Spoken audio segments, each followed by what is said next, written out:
Sorry, folks. I think we were on mute for the majority of that first inning. But to give you a little recap, we had a pitching change from Quedens to. Oh, we got Cade Connolly now in pitching for Michigan, but now bottom of the first here. Schnuck on mound. A.J. Roush slings it to the left field. Looks like it's going out, and it is out of here. First pitch of this inning, and A.J. Roush just slings it over the wall. That was a pretty swing by A.J. Roush there.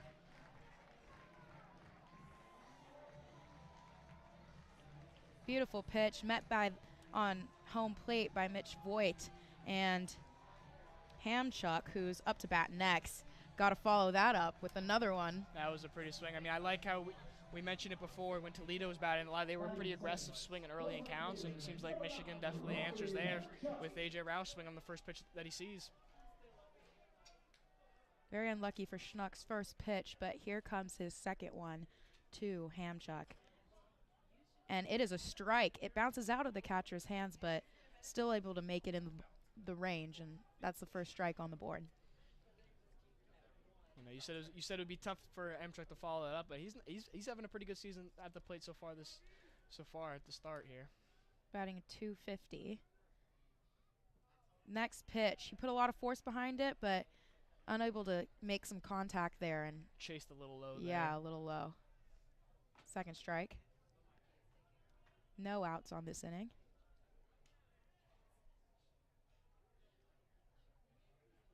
And the pitch. And that one seemed to be a little outside, but he still swung for it and missed. That was his third strike and our first out on the board. That was a good way to bounce back there for Schnuck after giving up a home run on one pitch. Followed up by 3 strikes against Hamchuk and got the strikeout. Now we have Mitch Voigt up to bat, number 55, righty, .337 batting average, which is insane. That first pitch is a ball, little up and out. Yeah, I said at the beginning of the broadcast, this is definitely Mitch Voigt's definitely the play I'm looking at the most this game. I mean, his numbers right now have been insane, just like they were last season. Next pitch from Schnuck is really outside on that one. Didn't catch Mitch looking for it, so that's the second ball. It definitely seems like Schnuck doesn't want to give him too much here in the zone. Don't limit the damage here that Mitch Voigt can do. That one is a strike. Able to make it a little bit inside of the zone, which is what I think you're saying is he's really trying to get on the outside of the box. Hopefully Mitch could swing on it and not get a piece of it because you don't want to give him anything good. Mitch half swings on that one, and it is a strike. Yeah, that was aggressive looking take there from Mitch Voigt. Looks like he was kind of beating himself up there after that. That was definitely one he probably would have wanted to swing at. Yeah, that was a meatball pitch. 2 balls, 2 strikes, 1 out.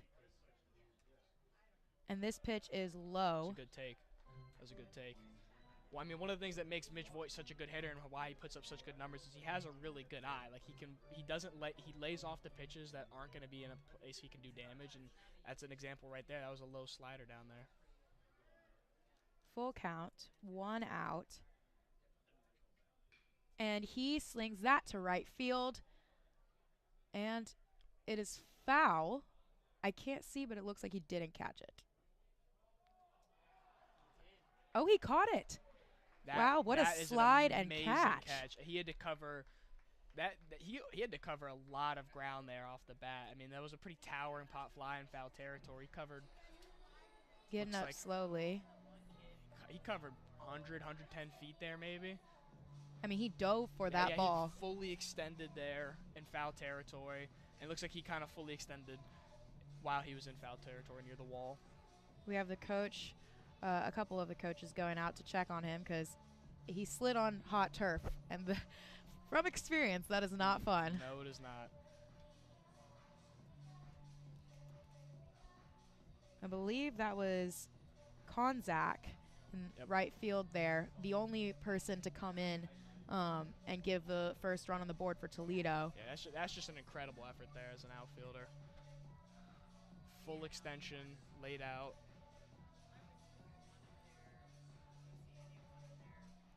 When we have our next inning change, we'll go through the lineup again since we were not, our audio was not working for the first part of this game.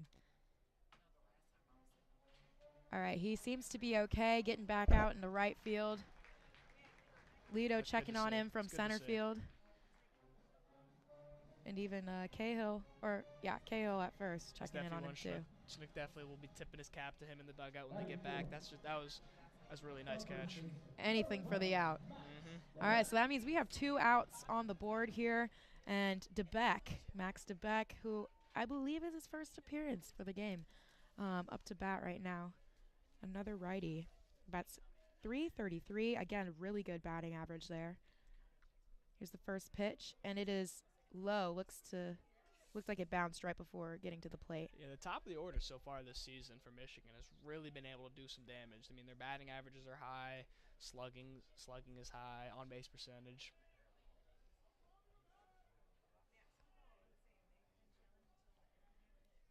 And the next pitch is in, and he gets a piece of it, but it bounces foul backwards.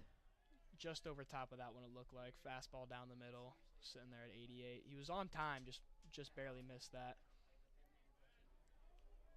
Max is a transfer from 3 different schools: Washington, Texas A&M, and Folsom Lake College. Spent 1 year at all of those. Most recent was Folsom Lake College. The next pitch is a ball. It's a little low. 2 balls, 1 strike, and 2 outs. Yeah, I mean, I think he carried over a lot of his big hitting power from those colleges he was at in his previous years in college.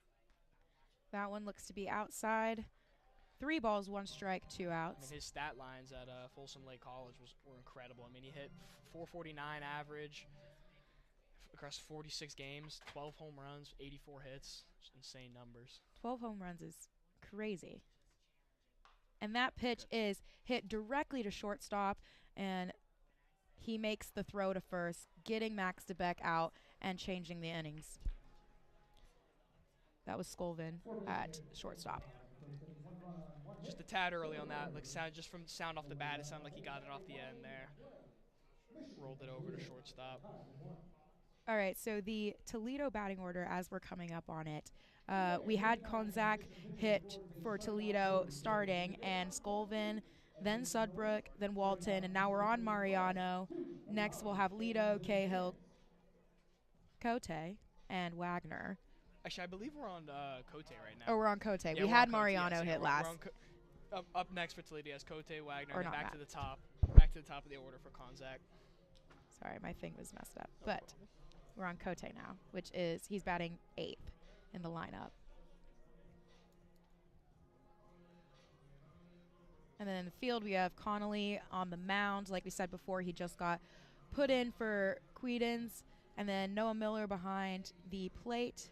Max DeBeck at first. Mitch Voigt at second. Tyler Inge at shortstop. Cole Caruso at third.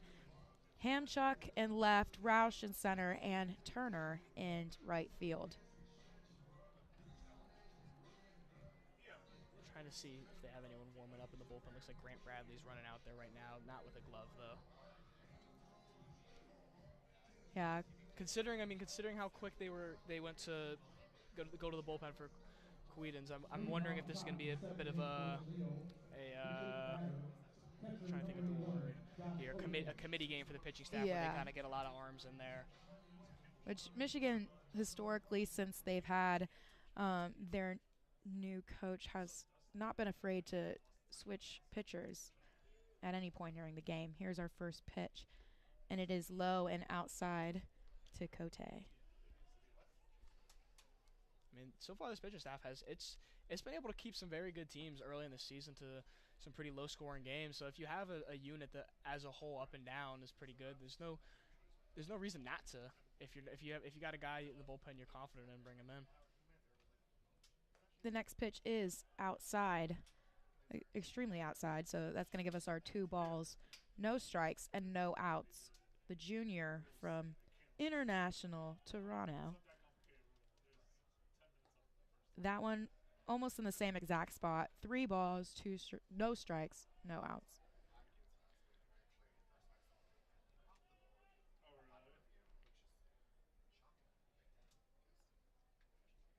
And this pitch, he brings it in a little bit more, enough to get that strike. 3 balls, 1 strike, no outs.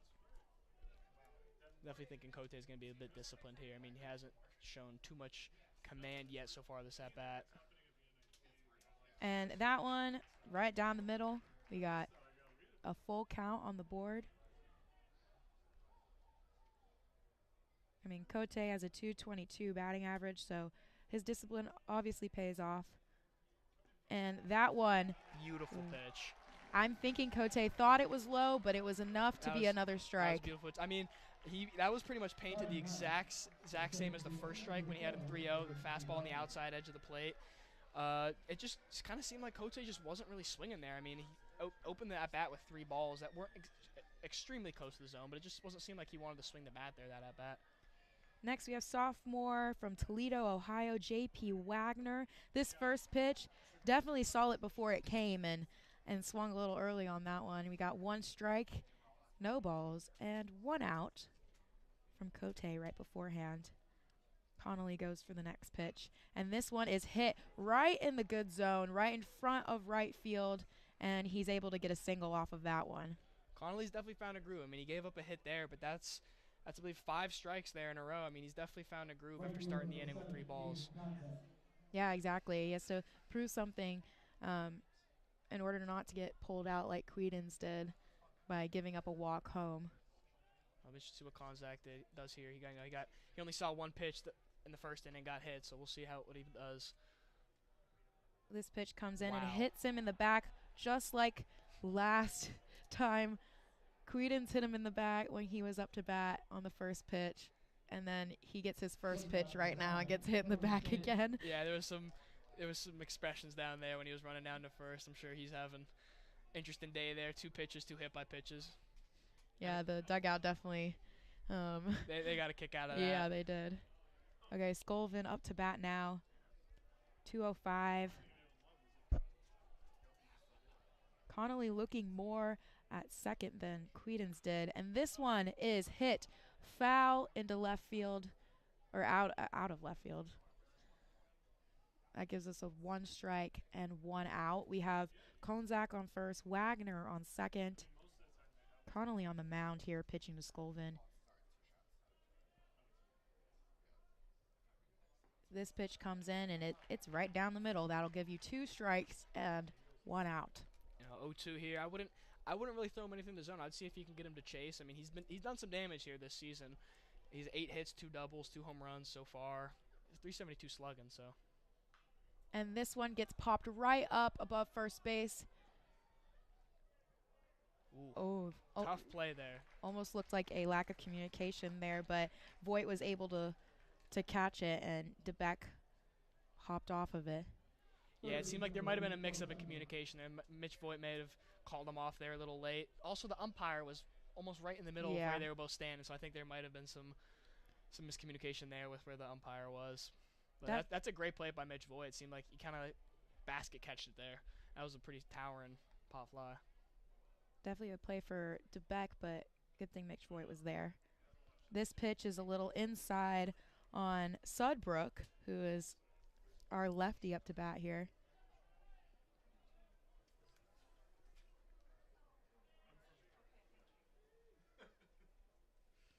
This pitch comes in, and it's a swing and a miss, or it looks like the umpire said he tipped it a little bit, but still a strike. And now we have 1 ball, 1 strike, and 2 outs on the board. Connolly goes for his next pitch, and that one almost brushes the knees, giving us 2 balls, 1 strike, and 2 outs. Sudbrook's been batting well this season. He has the second highest batting average on Toledo's team, so this is who you want up with 2 runners on here. This pitch is grounded to first. Max DeBeck able to get it and run it to first base and get that last out that the Michigan Wolverines needed to change the inning. It's a good play there, Connolly. That's one of the classic drills they do for pitchers, like PFP drills. I mean, Connolly was running over there to cover first, but DeBeck ended up calling him off and took it himself there. As we're moving on to Toledo in defense and Michigan Up to bat, we'll give you the lineup for the other end.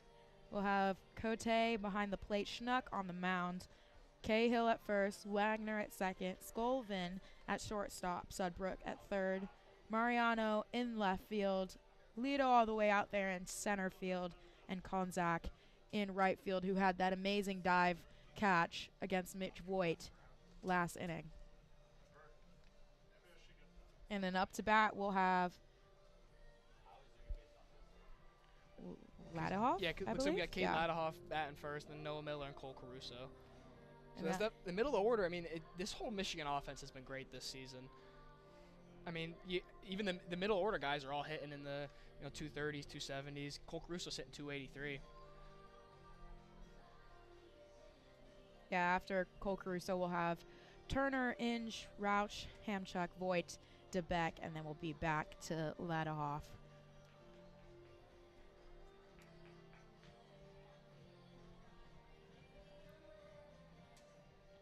The transfer from New Jersey Institute of Technology. So he must be smart. Yep. Despite the loss to Arkansas, I mean, that's a number 5 ranked team, and he went 2 for 4 against them with a run scored. So he definitely, he's used to facing some good pitching here. Yeah. Ladahoff up to bat now. Again, the entire lineup for Michigan is right-handed. Or bats right. Schnuck goes for his first pitch of this inning, and it is fouled directly backwards. Ladahoff also comes from a pretty athletic family. I mean, his dad played baseball, his mom played tennis at Missouri State, and he has a brother, Brock, who's playing tennis at University of Mary Washington. Runs in the family. Comes the second pitch. That one's outside, but framed very well from Cote behind the plate. Yeah, he was trying to get that curveball to break and get the outside of the plate there. Didn't break enough on him.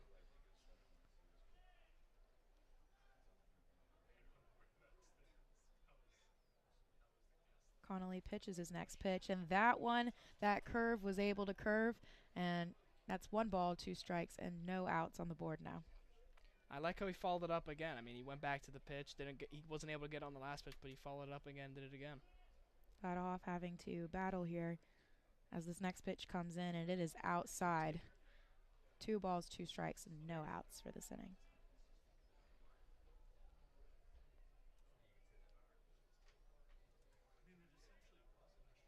Taking a breather, stepping back in. Connolly going for his next pitch. And that one is hit right in the good zone, right in front of left field this time. And he is able to get a single off of that. It's a good at-bat there. I mean, he started off the bat ahead in the count. Pitcher battled back, and he was able to line that into left field. He definitely that's a great sign. Any inning you can get a leadoff runner on. I mean, always a good sign for runs later in the inning production. We now have catcher and redshirt freshman Noah Miller up to bat, batting a .278 on the season. Ladahoff on first, leading quite a bit. Wonder if Connolly's going to try to pick him off, and he doesn't.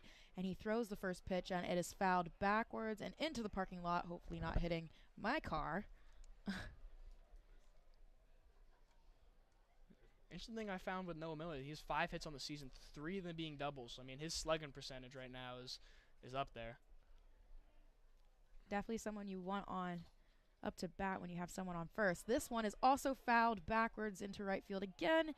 Or not right field, but backwards right into the parking lot. That gives us 2 strikes, no balls, and no outs right now with Ladahoff on first. It's been an aggressive at bat so far. Let's see how he protects his own here, 0-2. This pitch comes in, and it is, where did that go? I think also, chipped backwards again into the parking lot. Foul territory in the parking lot. He really likes that spot. I think he's trying to hit a certain car out there. Yeah, hopefully people are aware out there. Connolly not looking like he's worried about first base. Goes in for his next pitch, and this one is fouled down the third baseline. Looked like good at bat so far. I mean, he's been really aggressive.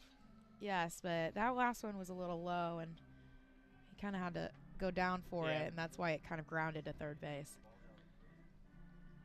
I'm Chinook here, I'm going to throw a pitch out of the zone, see if I get him to chase. Because, I mean, he swung at the first 3 pitches here, or first 5 pitches here of the at-bat.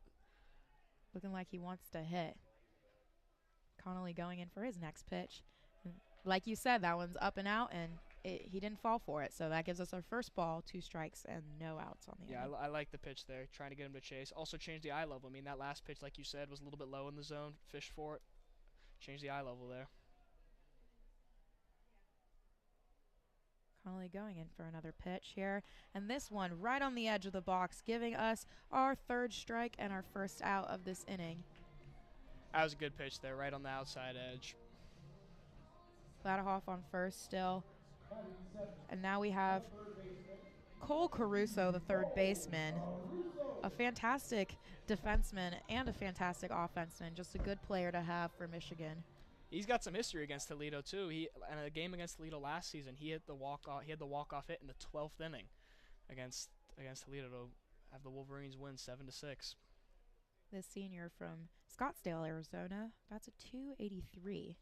That first pitch, exactly the pitch that caused Miller to get out, giving us our first strike because Cole Caruso did not fall for it. Yeah, one of the biggest returning players from last season, starting 3rd baseman. Great guy to have back. Connolly going for a second pitch. This one is popped into the good zone right in between left field and center, headed towards the back. We have Ladahoff rounding 3rd, coming in home.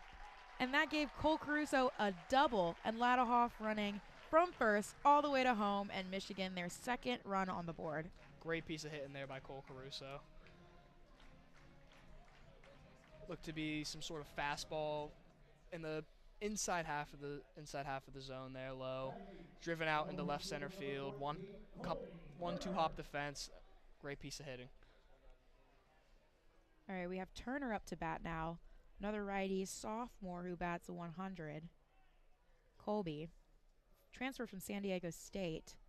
He only played a year there, though. And we have Cole Caruso on second. Connolly peeking, throwing his first pitch. This one inside, and it looked like Cote bobbled it a little bit, scared that Cole was going to run, but able to keep him at second. First ball on the board, no strikes, 1 out. Good block there by Cote. Connolly peeks,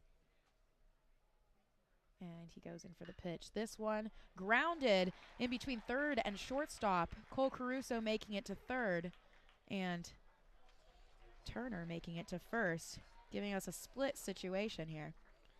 Michigan's been all over so far this game. They've been peppering out there to left field, left center field. I believe that's the 5th or 6th hit they've had out there. So next up to bat, we have Tyler in shortstop for the Wolverines. Looks like Cote's given a signal for a 1st to 3rd situation.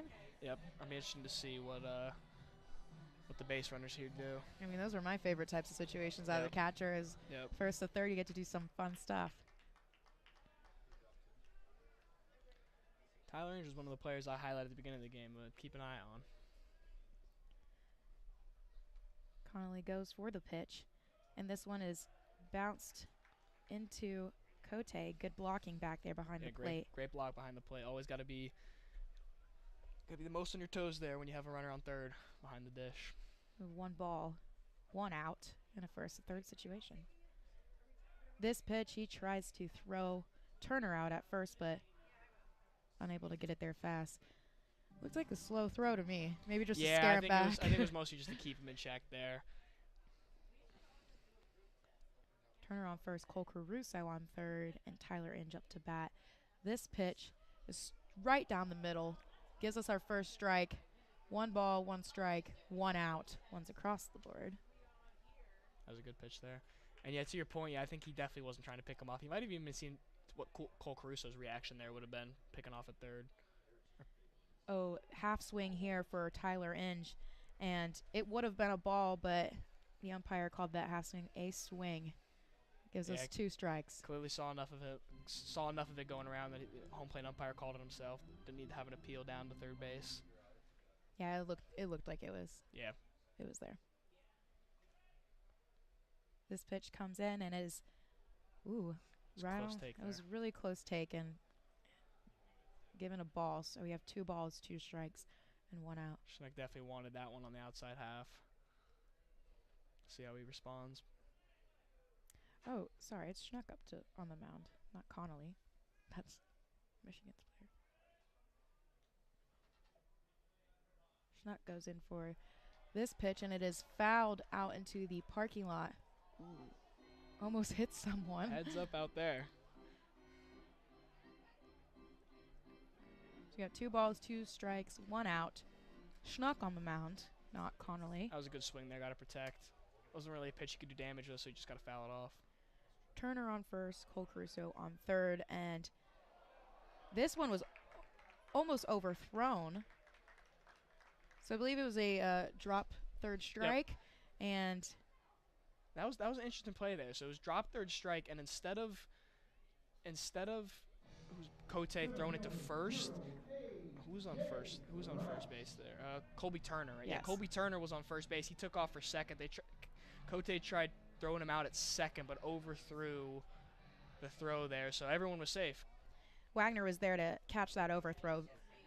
Very lucky for Toledo. Now we have Roush up to bat. Top of the lineup, I believe, yes. And that one is down the middle, and he took it, so that was a strike. Oh, and excuse me, Tyler Inge was called out because that base was occupied, so he was not able to go to first. Yes.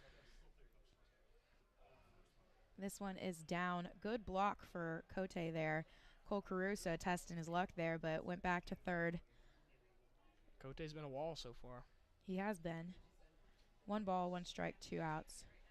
Cote going to meet Schnuck on the mound. Yeah, definitely when you want to. I mean, A.J. Roush saw 1 pitch in the first inning, hit it for a home run out there in left center. Pretty towering home run too. So this is definitely a hitter you want to be careful about. Yes, we have everybody meeting at the mound now. That is probably Ethan Landon, the pitching coach for Toledo. Going to talk to Schnuck. If you were Ethan Landon, what would you be saying now? And would you take Schnuck out, or would you try to do something different? I'd keep him in. I think you definitely learn from the first at-bat. I mean, you only threw him 1 pitch, but you learn from that. I mean, we had a similar situation like this in the first inning. There's no real reason to throw him something in the heart of the zone here. You have a base open, so if you try and stay along the edges of the zone and you end up walking him, that's no real damage done. It's bases loaded, but I mean, A.J. Roush has shown he can hit the ball a pretty long way, so you don't want to give him anything too good here.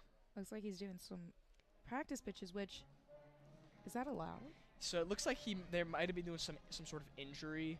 That'd be the only reason I think that they'd be allowing him to do practice. I think that is a trainer out there, and it looks like he may have been dealing with some sort of.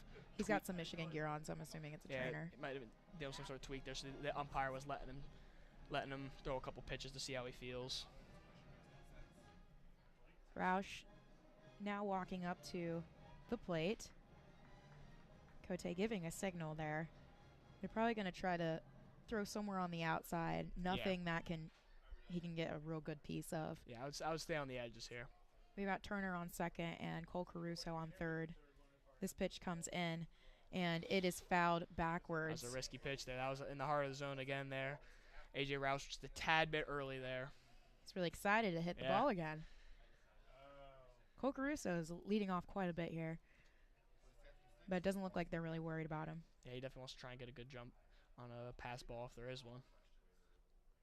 This pitch comes in, and it is a ball. Good block again by Cote behind the plate. This has been a clinic right now for blocking for Cote. Yeah, we got 2s across the board. 2 balls, 2 strikes, 2 outs. Roush up to bat here, who had a home run last at bat. See what he can do protecting the plate. Schnuck goes in for this pitch, and it is inside. Nearly hits his knees. Cole Caruso really wanting to run home there, but I mean, Cole Caruso, he's ready for if the pass ball happens. He's getting good jumps, but Cote's keeping everything in front there. Yeah, Cote definitely helping Toledo right now behind the plate.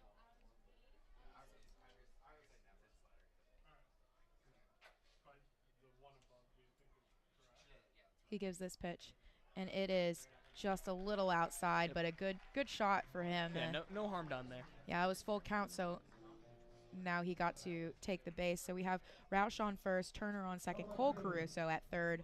Bases are loaded for Robbie Hamchuk, who's coming up to bat now. 2 outs. Robbie's batting at 242, so definitely someone you got to be a little worried about. We're looking at Robbie to be a little bit more patient this at bat. I mean, his last at bat, he had struck out on 3 pitches, all swinging. So let's see if he can wait for his pitch a little bit more here. This pitch comes in and is a little inside, but Cote was able to block that one. Cole Caruso almost nearly running home. Yep. Had to run back to third. It's been a fun cat and mouse game there with Cote and Caruso. Everybody's meeting at the mound again. Here's they're going to the pen. I mean, I don't know about you, but do you think this is a good idea? During a bases loaded situation, you've got Robbie Hamchuk up to bat. And you'll be giving the relief pitcher a 1-0 count too, so. 2 outs. Let's see what they're bringing in. It's gonna be a tough jam for him to get out of. I would agree, but also, you know, Robbie Hamchuk hasn't seen this pitcher yet, so it's true. You know, having a new pitcher and throwing him in there when you're trying to get a good hit off the ball, it could be good or it could be bad. Yeah. I mean, you have 2 outs, so you know it's forced at any single base. Let's see who they're about to put in here.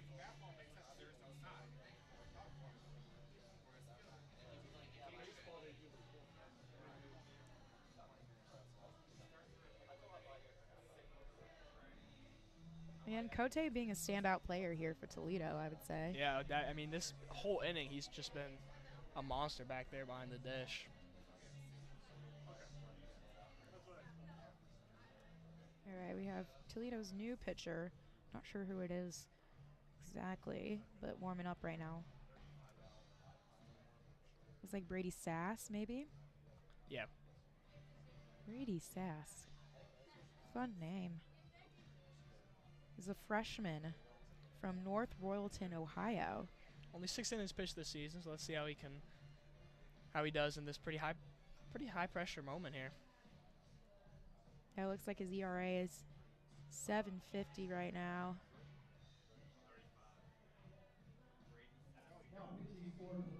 Five walks, 3 strikeouts. Interesting here. So they brought in a righty pitcher. We were talking about it earlier, how the entire Michigan batting order was full of righties. So we thought that the lefty pitcher Chinook was going to give them an advantage, but they were definitely able to hit him up a little bit. So maybe they're trying to switch. Maybe they're trying to switch the strategies here and go back to a righty pitcher. See how Michigan's lineup adjusts. Yeah, watching him practice here, what are you seeing? What do you think Michigan's going to have to do when they approach that bat with 2 outs and bases loaded? Right here, you just got to be patient. I mean, it's 2 outs. You don't want to swing at anything. Normally when you got a runner in scoring position, if you just get something in the outfield, you're almost guaranteed to run. But here, you got 2 outs. You want to get something on the ground here through the infield.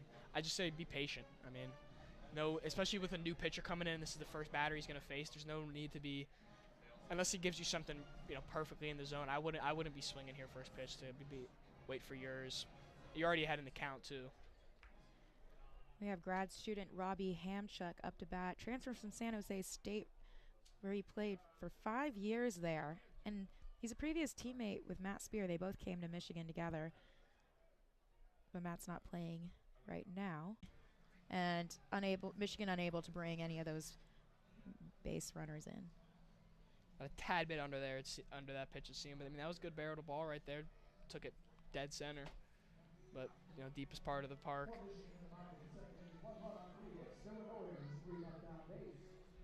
All right, as we move on, we have Connolly on the mound for Michigan. Noah Miller back there doing a great job as well. I think both the catchers for both the teams have been doing well, but I'm catcher biased, so that could be a reason. Yeah, Cote he was great that inning. He saved a couple runs there. I mean, there was runners on second and third there. He blocked tons of wild pitches there. Yeah, Cole Caruso really wanted to come in, and he probably could have stolen on some of those if Cote wasn't behind there doing his job. So props to Cote there. Up to bat, we have number 16, Walton, sophomore lefty, who bats .220. And he's batting cleanup for Toledo. So we're starting with our cleanup hitter here. What would you say that puts Toledo in the position for? Traditionally, you kind of want you want your cleanup hitter coming in a position where there's runners on here because you want to be able to drive him in. So he's going to definitely want to probably change his approach here because he wants to be the first guy to get on base. So it's a little bit less about driving people in, but more so him starting the rally. So I'll be looking for him to kind of drive something out there in right center. Yeah, Walton playing left field, I believe. Lefty on lefty matchup here. From Sandusky, Ohio. Here's our first pitch. And this one is popped right in between left and right field. They're both running for it. And it looks like, great play. Wow, great catch by Roush in center field, but it didn't look like Hamchuk was backing off of it, so. That's a really tough play to make as a center fielder. I mean, it was hit off the lefty bat, so it was hit more so to center at the start, and it started tailing away into that left center gap. So it just kept tailing away as he was tracking it, but that's a great effort there. Made Roush's hat fly off. He's been playing a great game today, offensively and defensively. I mean, that's a pretty catch right there. We have Mariano up to bat, and he swings and misses on a low and outside pitch. 0 balls, 1 strike, 1 out, and nobody on. So far, I've loved the outfield play here this game. Lots of great catches. Connolly goes for the pitch again, a little bit outside, and now we have 1 ball, 1 strike, 1 out. Looked like that fastball or two seemed tailed away from him a little bit, arm side.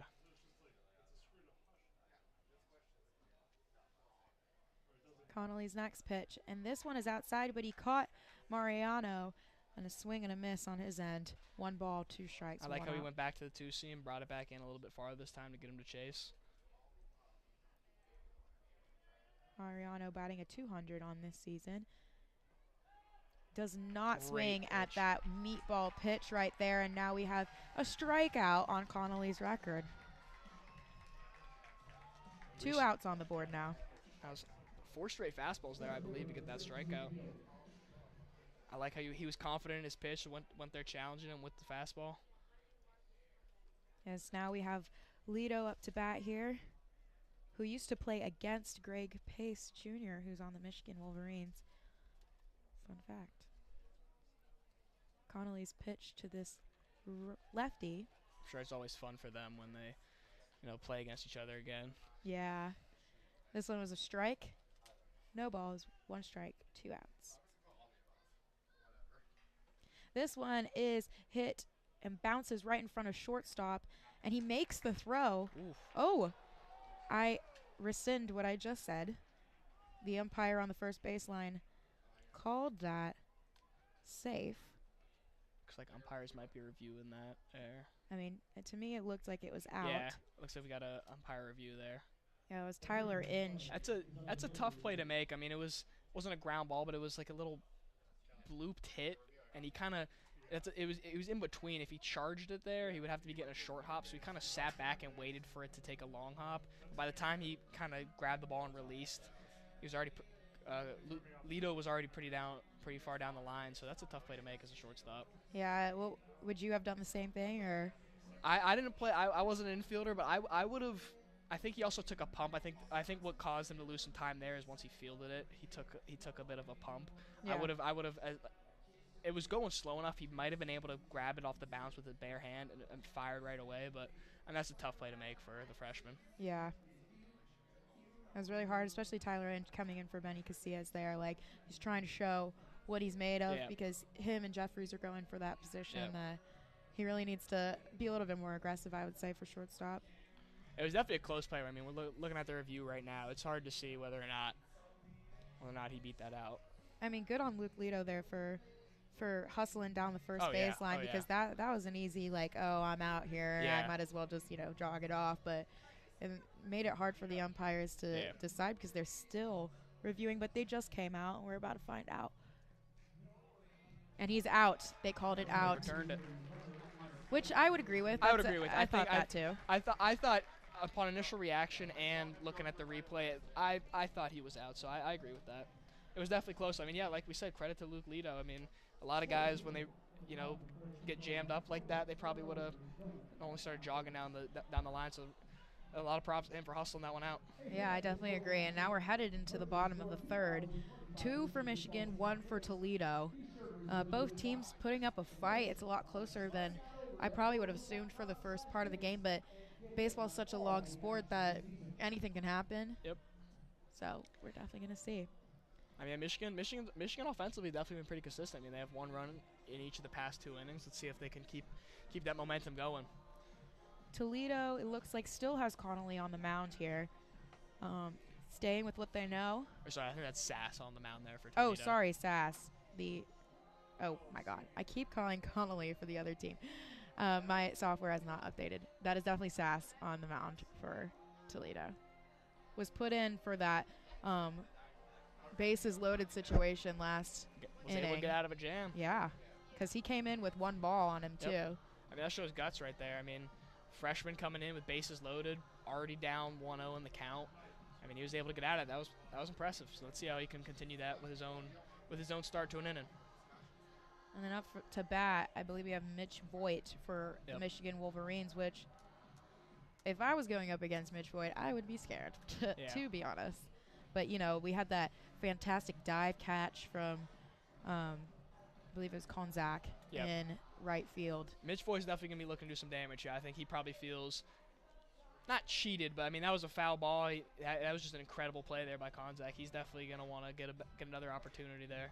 I know for me and my team, we always say the foul ball is an extra life, but that one was not his extra life. Yeah, I'm sure after he hit that, he was expecting to get back in the box for the next pitch, but that was just an incredible play there. Okay, we have Mitch Voigt up to bat here, and Sass on the mound. He goes in for his first pitch, and it is a strike. Like some sort of sweeping slider there on the outside half.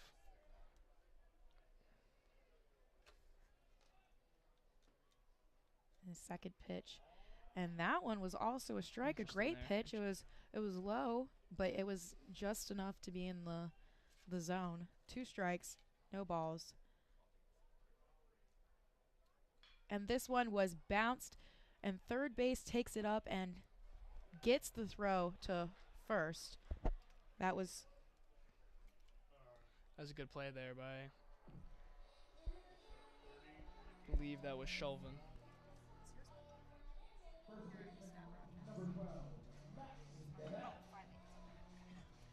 Yeah, that was Sudbrook to Cahill. That ball bounced to Scolvin, but Scolvin's playing a little back, and Sudbrook was able to cut in. And it's a tough play for a third baseman to make. But, I mean, a good one. That's what you want your third base to get, anything that's short. And he was able to make it there. We have DeBeck up now. His first pitch being down the middle. A really nice pitch there. Strike. Yeah, like you said, with those more slow rollers or choppier infield ground balls to the left side, that's the third baseman's job to cut that off. Yeah, that one was outside. Cote unable to get it, but doesn't mean anything because nobody's on base. No runners on. He's not really in his catcher stance right now. He wasn't really in a blocking stance there, so no real pressure there to get in front of that one. We've got ones across the board, and our next pitch is in. Again, a meatball pitch that would have been really nice to get a piece of, but Max DeBeck playing it really safe here. Brady Sass has looked great so far in the 3 batters that he's faced. 1 ball, 2 strikes, 1 out, and here's the next pitch. That one's inside, and it's going to be called a ball. 2 balls, 2 strikes, and 1 out. So far, the velocity and command on his fastball is definitely what's been able to get him through these batters. And this pitch is popped up but foul and into the parking lot on the right side. You know what? I never understood, because as a softball player, if you have a pass ball, even though there's someone on base, you still have to get up and get the ball. And I always was so frustrated watching baseball and how they can just let it go and get a new ball. Yeah. Here's the next pitch. And this one is down. Nicely blocked by Cote. And it is full count with 1 out on the board. Nobody on. Max DeBeck up to bat. Good discipline here by Max DeBeck. Working a good count. I believe he grounded out to Scolvin last time. And this one is fouled backwards and out of the stadium. Working a good at-bat here. I believe this is the 7th pitch of the at-bat. Making Sass work for it. Yep. But Sass is not putting down his fight, as that ball was 90 miles an hour. And here's the next pitch, and it is popped. Well, it was bounced to third base, and he was able to make that throw and get DeBeck out at first. That was Sudbrook to Cahill. Didn't end the way he wanted, but that's still quality at bat. Seeing 8 pitches there, rack up Brady Sass's pitch count. I mean, he's looked solid so far on these first 3 batters. So the more pitches you get him to throw, sooner you'll get him taken out of the game.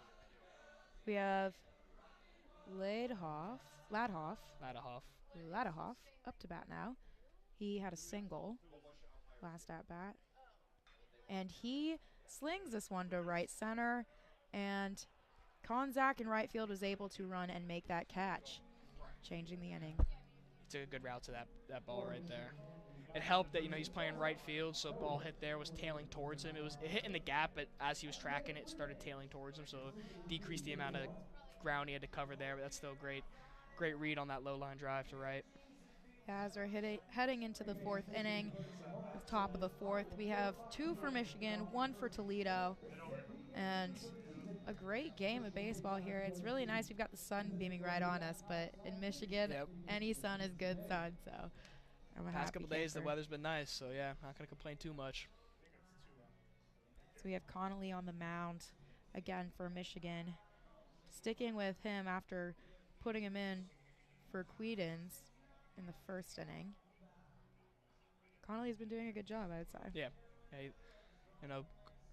Quedens ran into some trouble early, bases loaded, had a little bit of command issues, but so far Connolly's looked pretty dialed in. We'll see how far they let him stay in the game here. So I believe we have Cahill up to bat for Toledo coming up here. Yeah, it'll be Cahill, Cote, and Wagner.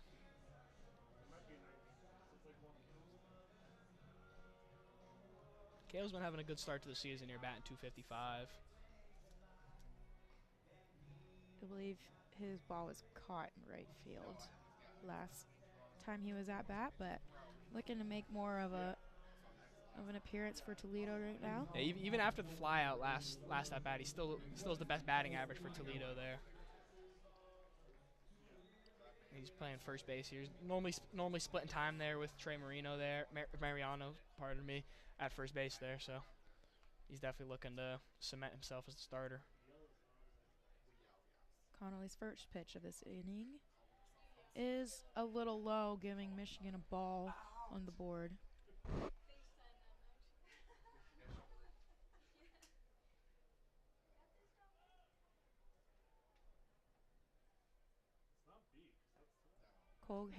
Cole Cahill watches that one go, as it was inside but enough to be a strike. 1 ball, 1 strike. I like that pitch there, especially the sequence after the slider away. Came with a fastball in. This one almost nearly hits his elbow. 2 balls, 1 strike. Looked like he was trying that same spot again. That Cahill didn't swing at. He was trying to locate it there again. Inside on a left-handed batter. Here, this one is grounded to Mitch Voigt at second base, and he makes the throw to Max DeBeck and gets Cahill out, giving Michigan 1 out on the board. Yeah, Mitch Voigt's position there was perfect. I mean, we talked about it earlier. There's a lot of left-handed hitters in this Toledo lineup, so Mitch Voigt has been playing. He's been playing about 5-6 feet into right field, and behind the infield.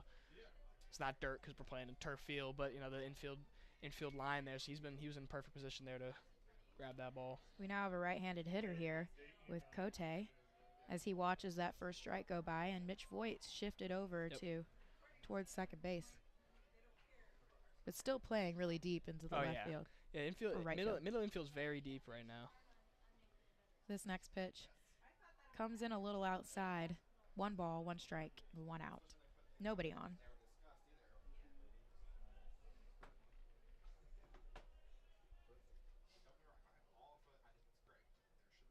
And this pitch, he pops up right into center field.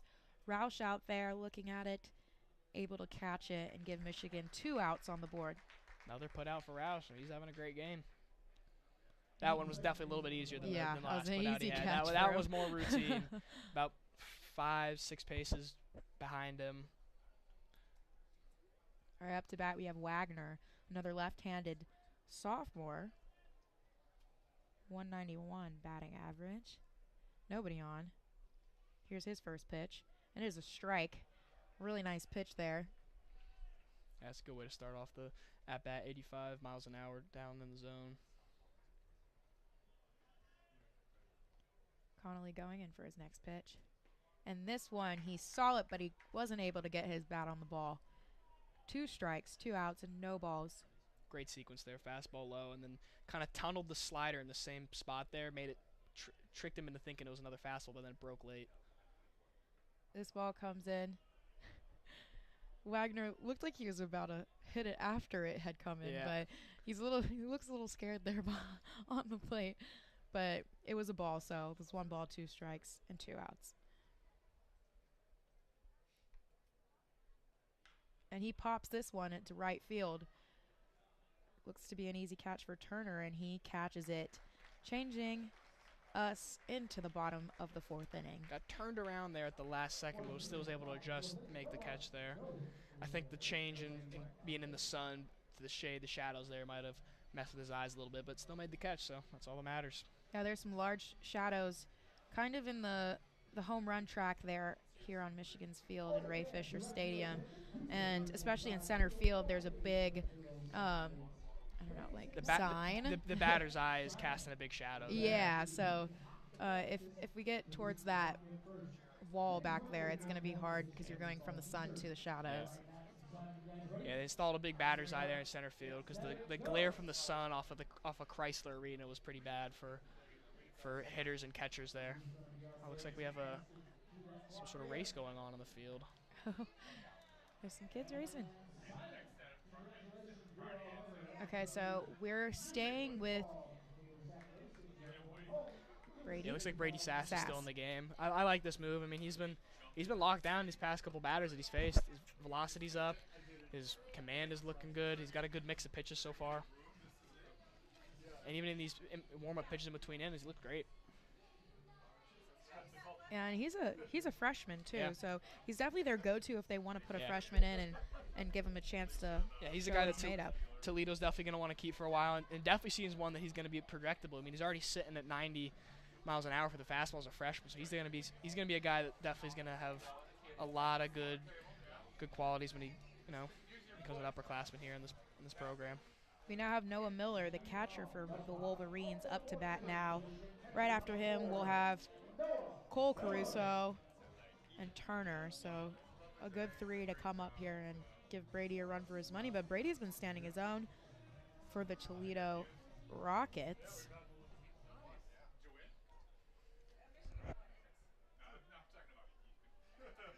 Brady giving his first pitch of the inning, and it is bounced right to second. Oh my God! No, it was popped right to right field. And it was caught, so that's our first out here.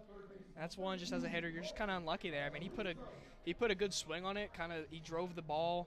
It was an outside fastball, and he drove it into right field, low line drive. Made good contact, but it was just right to Konzak out there and right. So just unlucky there. And we have Cole Caruso, third base, up to bat now, and he hits it right to third base, and he is thrown out at first. That is Sudbrook to Cahill. A common play here, I would say. I feel like a lot of the Wolverines keep hitting that side of the field, and it's either Scolvin or Sudbrook throwing it to Cahill and getting them out there. Yeah, left side of the infield's gotten a lot of work here. I mean, Brady Sass, he's pitching well right now. He's pitching to contact, which is, that's efficiency right there. Not even has to be a lot of big strikeouts. He's getting contact and outs. We now have Colby Turner up to bat, and that first pitch was a ball. I believe it was a little low. Yeah, it looked like it was low and outside. Sophomore from Huntington Beach, California. Transferred from San Diego State. And this pitch is, again, grounded to third base and thrown out at first. Yep, like we said. Yep, a lot of action there on the left side of the infield. Sudbrook getting a lot of routine type of plays there and not skipping a beat and making those plays happen. So far, the defense has played great on pretty much all sequences there. There's been some great outfield catches there. Infields look solid. Catcher play has been great. I mean, there's no errors on both teams. So. All right, we're moving into the 5th inning. That was a quick 4th inning, I would say. Yeah. Yeah, the game's been going by quick so far. A lot of already 3 in up, the top 3 down of the 5th. situations. Yeah. but so far, I mean, so far the pitching has been pretty consistent. I mean, I know they took out Quedens, but so far, I mean, Connolly's been able to fill in nicely for him. Yeah, for sure. And then we have Konzak up to bat again, top of the lineup for Toledo, his third at bat. Looks like Michigan changed pitchers again. They got Ricky Kidd in there now. Oh, Ricky Kidd. This will be fun.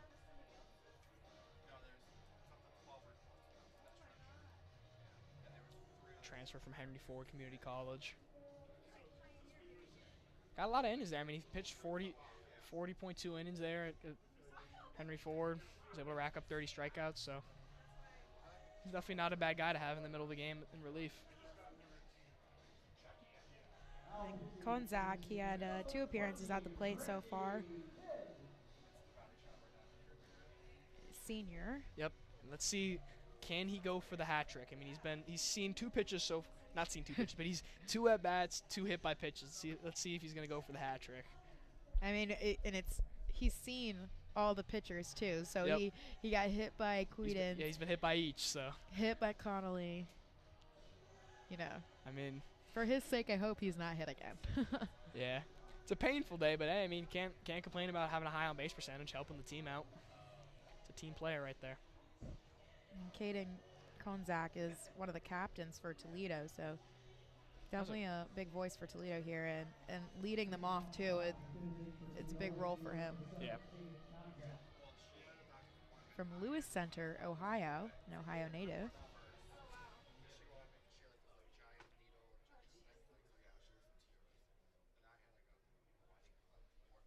Kid's first pitch coming in, and it is up and out on this left-handed batter. 1 ball. He's been great in the leadoff spot so far. 11 hits, 3 home runs. His second pitch is a little bit low and inside. We get 2 balls. It's the exact opposite.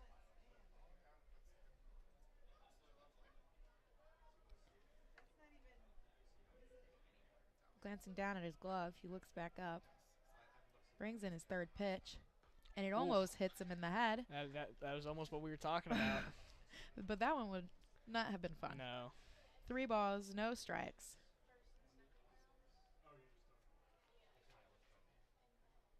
Ricky Kidd coming in with his next pitch. And that one is the one he was looking for. 3 balls, 1 strike. It's a great pitch there. Yeah, I mean, it was right down the middle, but Konzak wasn't going to swing there. I mean, he's seen before that. He saw, I believe, 6 or 7 pitches, all balls, so far this game. That one close to hitting his elbow, and he is walked down to first base. That was 4 balls and 1 strike for Ricky Kidd on his first at-bat pitching here. So another inning with the leadoff runner on for Toledo. I believe the first inning was the inning they scored, and they had a leadoff runner on. So it's always a good way to start your inning and get some momentum going. Scolvin up to bat here. He goes for a bunt but pulls back as Konzak was leading off quite a bit there. Nothing happened. 1 ball.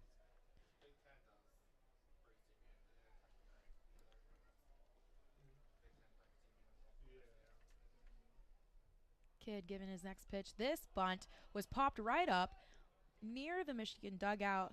Cole Caruso and Noah Miller going for that one, but neither one able to get it. Kind of close to the dugout. I wouldn't expect any of them to get it. Yeah, that's a risky play right there. I mean, when you're trying to bunt the runner over, that's the last thing you want to do right there is pop it up. So he's definitely interesting to see 1-1 if coach still gives him the bunt sign. I mean, you got a really tough runner on, so wouldn't be surprised if Schlevin's still trying to move the runner over. He tries to pick him off at first. Kidd tries to pick off Konzak. DeBeck there, ready to get it.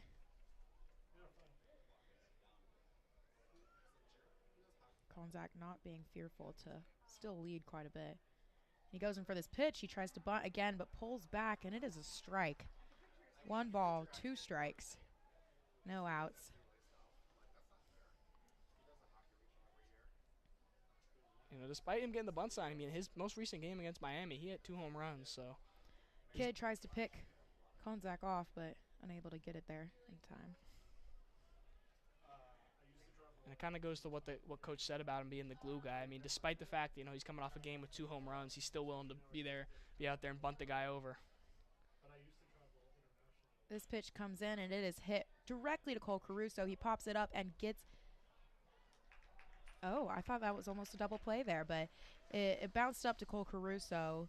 He got it, tried to throw Konzak out at second. Mitch Voigt was there to able to tag him out at second, so Konzak is out for there. But that was a good play there. I mean, Cole Caruso really had to charge in for that ball. I had a feeling he was probably going to just throw it to first and not get the guy at second, because the guy at second, had a better jump on it.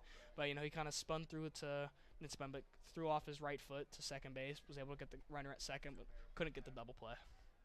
Kidd tries to pick Scolvin out at first, unable to get it there. Kidd being more aggressive with these base runners, keeping them in check here. Yeah, so far no stolen base attempts yet this game.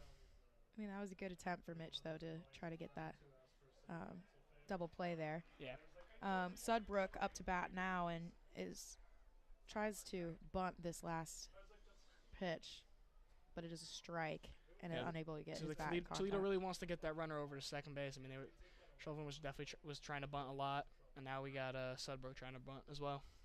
Kidd trying to pick Scolvin out again, but unable to make it.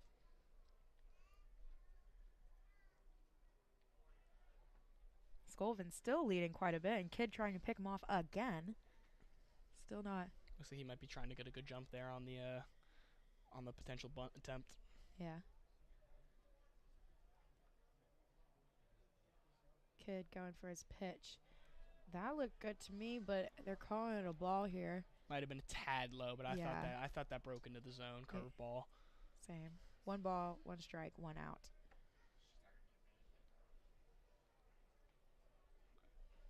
Kidd peeking at first. Pitches the ball, and that one is high and inside. He was trying to change the eye level there. I mean, the curveball, I'm guessing what the umpire saw was that it was low. I thought it was lower half of the zone, but he called it a ball. So he's trying to change the eye level there with slow curveball down in the zone, and then change the eye level with the 90-mile-an-hour fastball up. Kidd trying to pick Scolvin out at first. Scolvin not ready for that pick, but was able to get back there in time.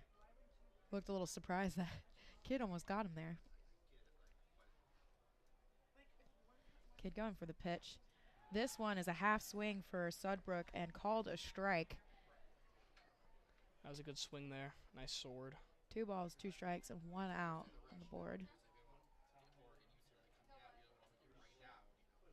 Kidd being really aggressive defensively, but I love to see it. This pitch is popped to left field. Hamchuk there catches it.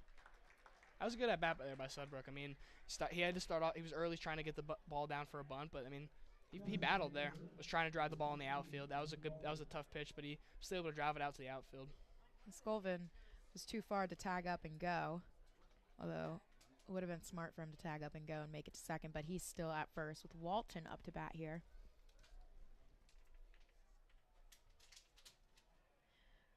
Kidd trying to pick Walton off, but makes it back in time. I mean, not Walton, sorry, Scolvin.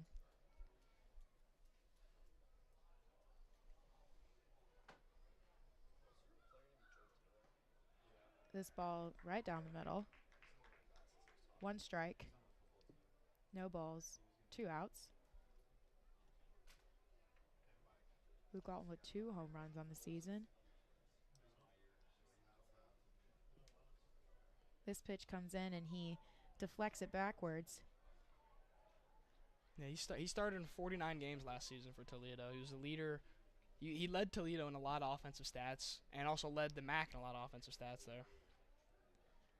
Also went 2 for 4 against Miami in Toledo's most recent game with 2 home runs. Kidd tries to pick Scolvin off, but doesn't get him.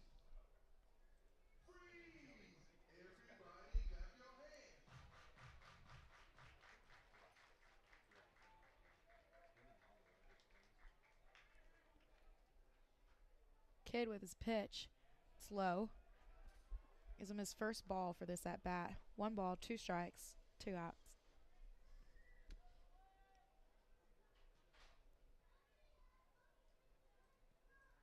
Scolvin leaving off quite a bit. Kidd goes for the pitch. Good pitch. And Walton swings down low, golf swing for that one, and he is called out for that miss. I mean, Kid was great on the mound that was a inning. great inning. I mean, in that last pitch, change up low and away, it seemed like he started it in the down and away corner, and then it broke out away from the zone, and Walton couldn't help himself. But that's a tough pitch as a hitter to hit, so can't blame him at all. Now we're moving down into the bottom of the fifth. We got Brady Sass still on the mound here for Toledo. Tyler Inge up to bat, the bottom of Michigan's batting order. And then we'll be back with A.J. Roush. Tyler 0 for 1 this game. I like that they're still keeping Brady Sass in. I mean, he's been solid so far. Might as well face some more batters. I'm still shocked that he's a freshman. Yeah, he's really been showing his stuff right now. I mean, that getting out of the jam, that was great. Especially his record for the season, having 5 walks and 3 strikes coming into this game. I mean, 3 strikeouts coming into this game. I mean, he's definitely padding his stats right now.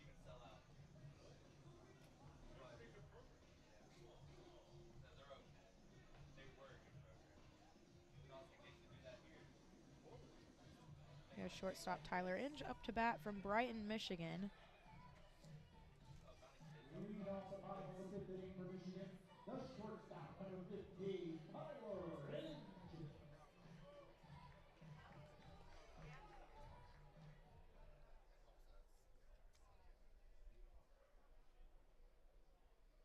This first pitch of this inning for Sass comes in, and it is a beautiful strike. Baseball runs in his family, too. I mean, his dad, Brandon, he played 13 years in the majors, including 12 with the Tigers, so. Loves himself some Michigan. This one is hit, but fouled down the third baseline. 0-2.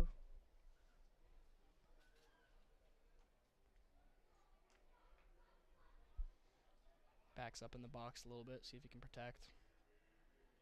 His pitch comes in. He almost goes for it, but pulls back just in time for it to be a ball. It was a great eye there.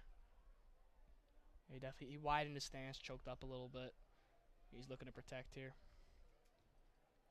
1-2. Brady Sass's next pitch comes in, and he hits it, but it deflects off his body, making it a dead ball. Good fight so far.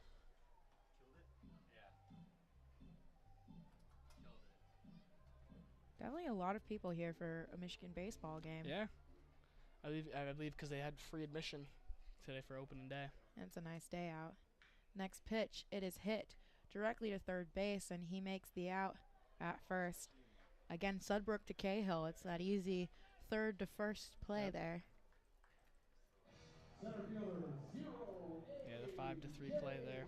If we have a lot of these right-handed batters hitting to third base, what do you think that means, and what can they do to fix that issue? I think that's one where they just have to try a little bit harder to stay inside the ball there, because I mean the pitchers, they haven't really been. It's not necessarily that they've been attacking the inside of the zone. It seems like they're just a little bit early and throwing the hands out there a little bit too much. We have our first pitch to A.J. Roush, and it's a strike.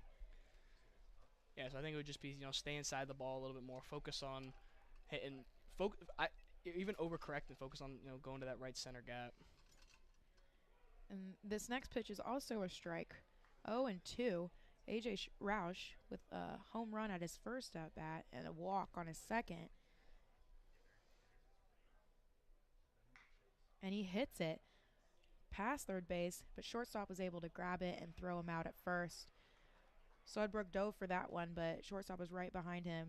That was Scolvin, right behind him to back that play up and get him out at first. Yeah, that was a good play there by Shelvin to be ready for the ball to get past Sudbrook in case it did, and he was there, made the play. Yeah, another ground ball to the left side. We got Hamchuk up to bat now. Robbie. His first pitch comes in, and it is a strike. We got 2 outs right now, nobody on. Man, we keep saying it, man, but Brady Sass has been looking great. Comes in with his next pitch, which bounces in and hits Cote behind the plate in the face mask. Got to shake it off a little bit there, but it's 1 ball, 1 strike, 2 outs. And there's a classic thing the umpire did, when the catcher takes a kind of a hard block right there. The umpire walks out to the mound to give him the ball instead of just throwing the ball back to him, just to give the catcher, in this case Cote, a little bit of time to gather themselves, get a quick breather. It's a nice gesture. Brady Sass goes in for this pitch, and it is hit into center field and caught by Lido, having to come in a little bit to get that ball. Yeah, pretty towering fly ball there. Luckily, we're not dealing with too much wind here. I mean, you can definitely see the flags moving a little bit out there, but nothing too crazy, because a lot of times those super towering fly balls get blown around up there, but no problem there making that play for Lido. We are now in the 6th inning at the top of it. We have Toledo with 1, Michigan with 2. On the mound, we have Ricky Kidd from last inning. Got put in for Connolly. Yeah, so far the pitching is definitely, since the first couple innings, the pitching's definitely tightened up a little bit. We haven't had a run scored since the 2nd inning. Pitchers definitely seem to find their groove. Offensive production's gone down a tiny bit for both teams. Yeah, that 1 run that was scored for Toledo was a walk. Yep. Home on Quedens, and that's when they took him out and put Connolly in. And we were talking about if that was the right decision, and it was obviously paid off for Michigan. I believe up to bat we're going to have Mariano, the junior, and he's one of the few right-handed batters in this lineup today. 0 for 1 thus far, with a walk and an out.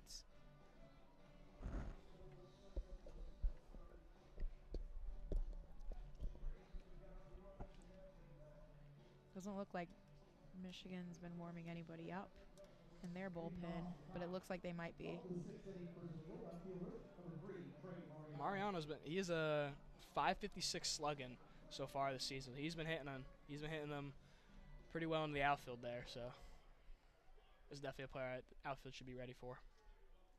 But his first time facing Ricky Kidd as the first pitch comes in, and it is a ball, maybe a little too high. Yeah, it looked like it was up and in. We have 4 home runs to start the season here.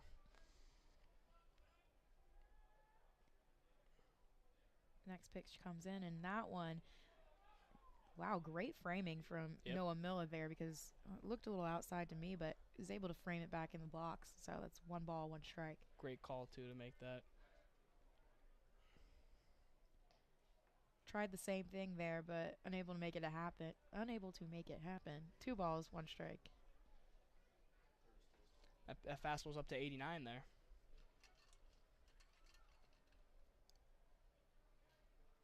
This pitch comes in, and a swing and a miss on Mariano. Looked like he saw it going before he could make contact. Yeah, I think the 89 got to him there, because then that was the fastball. He threw the change up there at 76 mile an hour to change up the speed there. Got him out on his front foot chasing. This ball comes in, and he grounds it to Cole Caruso at third base, and that throw almost bounces into Max DeBeck, but that's where having a tall first baseman comes in handy. Yep. At 6'7", he was able to, reach and grab that one and get him out. That's a good play there by Cole Caruso. Had to charge in on his glove side, threw it on the run off his right foot. We have center field, Lido, up to bat now.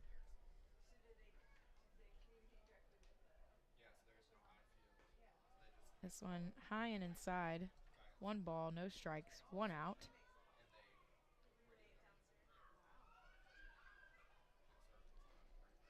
Nobody on.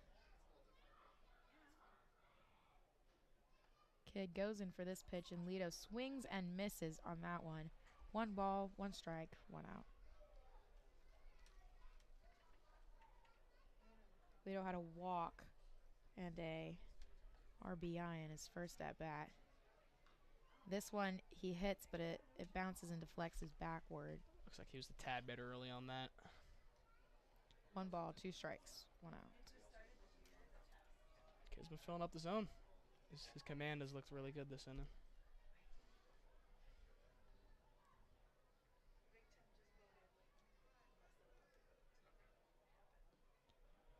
This one was a ball. Looked to be a little outside. Toledo checking it, but not swinging on that one. 2 balls, 2 strikes. Looked like he waited in there for a while to get the pitch signed. Kid coming in with this pitch. Very close to his face. Full count now. Up to 90 there on the fastball. He might try and tunnel it the same way he did to Mariano. Might try and throw the changeup to him. This ball, meatball pitch right there, slow and steady, and if he got his bat on it, it would have gone flying, but he decided not to swing at that one, making him go out looking. Yeah, it looked like he went for the same sequence there, like I said. I mean, he had him 90 miles an hour up and in with the fastball, so decided to follow it up with the changeup. We have Cahill up to bat now. 2 outs on the inning, nobody on. Rookie kid doing a great job at keeping nobody on. This pitch looked really good to me, but it is a ball. Just a bit outside. Maybe a little outside, yeah. But a good one to make someone chase for. I mean, that's where you want to live as a pitcher, too. You want to live on that outside half of the plate. It's oftentimes the hardest for most hitters to do damage out there. This ball comes in a little down and in. Pops out of Noah Miller's glove, but 2 balls, no strikes, 2 outs.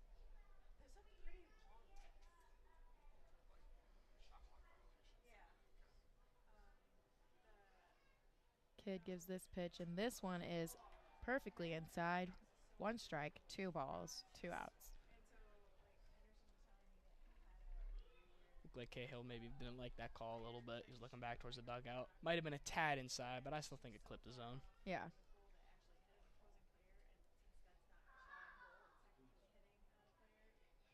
And this pitch is up, giving us a 3-1 situation here. What on a 3-1? What is something you'd probably do as a batter? You gotta wait for yours. I mean, you're up in the count.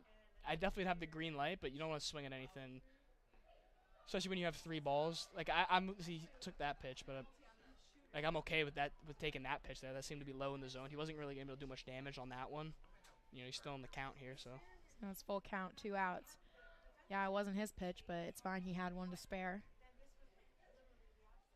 Here comes this pitch, and he line drives it directly at Ricky Kidd, and he's able to catch it.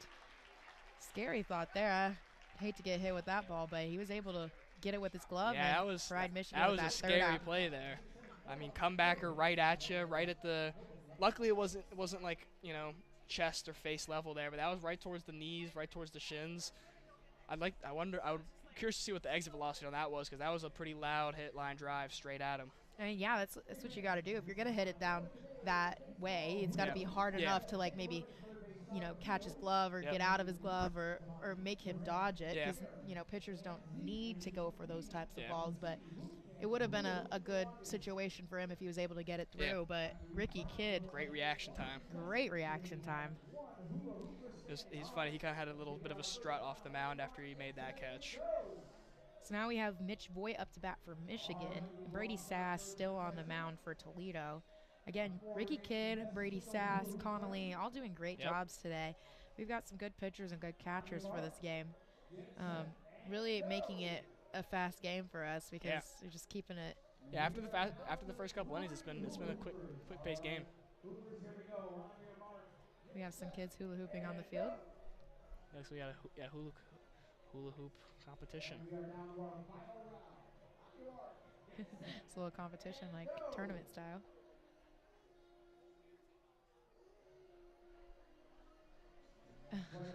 This kid is going crazy. He's going. Aw, I was rooting for him. He was like going at it. I can't tell who's in the bullpen for Michigan right now, but they're definitely warming someone up. It looks like Brandon Mann, if I had to guess. Yeah, I think. I think that's Brandon Mann. Yeah. Personal friend of mine. We have Mitch Voigt up to bat now against Brady Sass. Yet to notch a hit this game, but you know he's been all. His first pitch deflected backwards. I mean, yeah, he hasn't gotten a hit yet, but he's been aggressive all game and putting the ball in play a lot. So. Yeah, it's been kind of a slow but fast game. Yeah. Not much action, but going by really fast. So not really much for him to do this game, but this next pitch comes in, and it's not his pitch. It was low, but it was a strike. So he let it go by, but now he's to battle with an 0-2 count. I hate those low and inside pitches. And he gave him another one and swung and missed. This one, Cote didn't catch right away, but was able to tag Mitch at the plate. 1 out. Another great inning start to an inning for Brady Sass here. It's always great when you can start off the inning by getting the leadoff hitter out. Even better when you can start it off with a first pitch strike. We have Max DeBeck up to bat now. That pitch a little outside. 1 ball, no strikes, 1 out.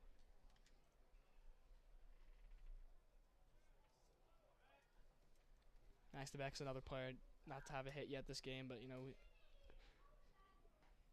This pitch is inside and a little low, but still in the zone for a strike. I mean, despite the fact he doesn't have a hit, I mean, we know the potential that Max DeBeck holds. I mean, he's a big power hitter, big bat for the Michigan lineup. And he hits this one. It bounces off the turf. And third base tries to throw him out at first. I'm not sure if that was Sudbrick's ball, but he ran for it. It was in between the second base and Scolvin. And he ran for it and picked it up and tried to throw him out at Cahill. A play that they've been doing quite a bit, Sudbrick to Cahill, but Max DeBreck able to run that one out. I think that was a good play by Sudbrook cutting that off, because I mean he just had a better angle of when he was charging in. It would be taking him towards first base as opposed to, if Scholven got that, he would have been taking him away. Yeah. It's a tough play to make, though. It was a slow, choppy ball. Sass throws this one in, and Cote fumbles it a little bit, and Max DeBeck takes advantage of that as he steals second base. That was a great read there by Max DeBeck, because if he was playing basically just looking at Cote, he probably wouldn't have gone there, because it looked like Cote came up as if he had the ball. It looks like he seemed like he thought he had the ball in his mitt, but the ball had fallen out, was rolling on the ground there, and Max DeBeck picked that up pretty early. Sass looking back at second, but making the pitch. That looked really inside on my end, but enough to be a strike. 1-1 with 1 out. That seems to be where Brady Sass has been living this half inning. Checking second, throwing in this pitch, and it is popped to left field and caught. Max DeBeck going back to second base. Smart of him not to tag on that play. Yeah, just when you're on a runner, outfield ball hits the outfield, pop-up line drive, hit in front of you. It's normally taught, you go like halfway if it's hit in front of you, and then if it's behind, then obviously you tags. But so that was out to left, so he wasn't really gonna have a chance to tag there, though. Wasn't hit too deep either. I believe we now have a new hitter.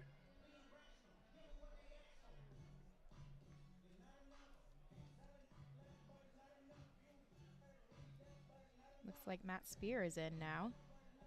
He's a catcher, so maybe they're switching Noah Miller out when they get back around. But Matt Spear transfer.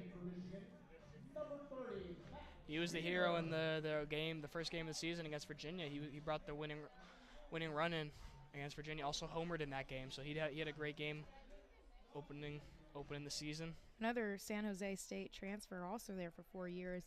Teammate of Robbie Hamchuk. They're both playing now. Max DeBeck on second base here, leading off quite a bit.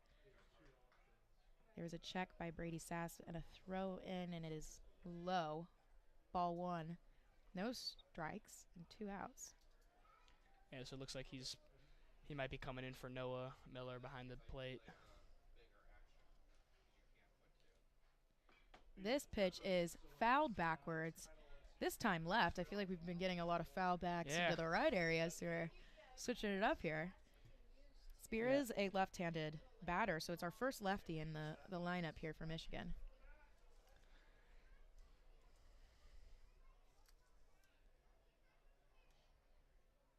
Sass pitches the ball, and it is beautiful. Matt does not swing at it, though, so it's 1 ball, 2 strikes, and 2 outs. Yeah, it looks like they definitely want to bring a lefty in. You know, got 2 outs, runner on second. They're trying to get him to advance, get something into right field here.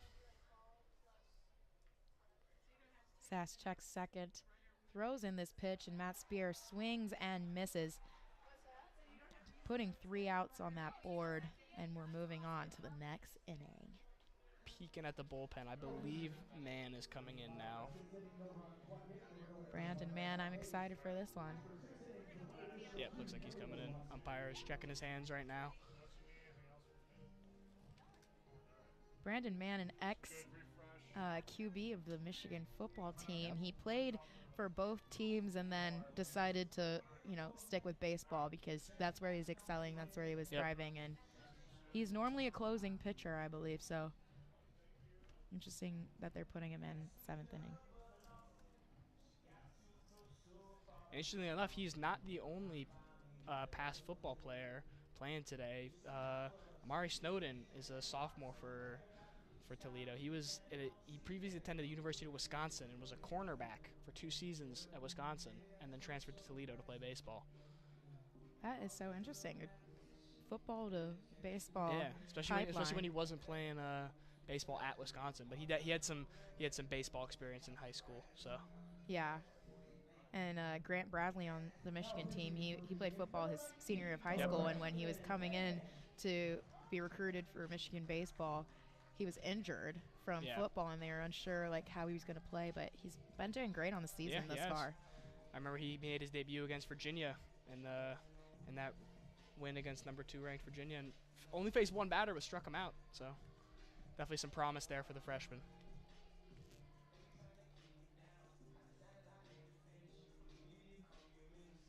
Brandon Mann not getting too much action thus far in the season, but last season had 17 appearances on the mound and 1 start, so he's definitely a closing type of pitcher. Yeah, he had 2-0 record, so. I also see a lot of ex-QBs playing as pitchers. Yeah, there's a lot of overlap for baseball and football. Which, to me, I feel like throwing a football and throwing a baseball are entirely different. Yeah. But apparently it kind of a lot of the biomechanics of it are surprisingly similar, although it doesn't look like it. All right, as we're moving on to the top of the 7th inning here, Brandon Mann now on the mound for Michigan. And we have Cote, the catcher for Toledo, up to bat now. He's been having a good day behind the dish. See if he can notch his first hit of the day. Brandon Mann goes in for his first pitch. A little inside, but a good idea there. 1 ball, no strikes.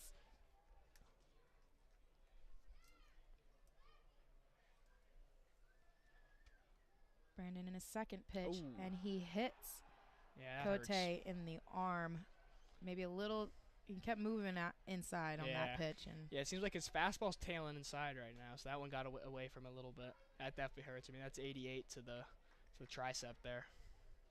No elbow guard either, so he just took that. All right, now we have Wagner up to bat now, the bottom of the lineup for Toledo. He's 1 and 2 today. Brandon checking Cote at first and giving his pitch, and it is a ball. Wagner showing bunt there, but pulling back just in time. And so far, Toledo's been aggressive with showing bunts, but they've yet to actually get one down. But I like the idea of when you get your leadoff guy, the guy that was on deck, get the. Brandon giving this pitch again, another show of a bunt by Wagner, but pulls back in time for it to be called a ball. Brandon taking a deep breath here, being approached on the mound by, I believe that's Brock Hunsinger. Let's give him a quick read. I mean, it's only him and I believe it's Matt Spear catching now. Yes. Probably just gonna give him a quick breather, tell him to relax a little bit. He's thrown 4 pitches so far, 4 balls, so wants to let him catch his breath, find his command.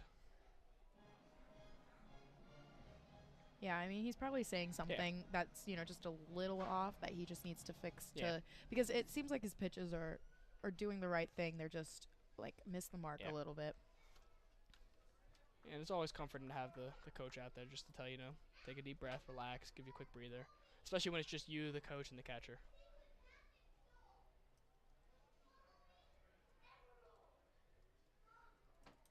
This pitch comes in, another show of a bunt, but pull back, and it's a ball. He seems to really like to hug the right-handed batter's box there. Yeah. Which is why he was able to clip Cote on the arm. He throws this pitch. This time, not the same enough. Spot again. Yeah, that's a walk there. I mean, that should tell him as a pitcher that you miss it in the same spot. You got to figure out what the adjustment you need to make is and make it, because all 6 of those pitches were all outside to lefties, inside to righties. That is. Yeah. But, I mean, he throws right, so it's. They might be going to the bullpen here now. Can't tell what they have in the dugout, or in the bullpen. Yeah, they are going to the bullpen. Brandon Mann getting 2 batters there. I mean, Michigan's pitching unit is pretty well balanced. So I mean, if you got a guy that runs into trouble, you might as well move it on. I mean,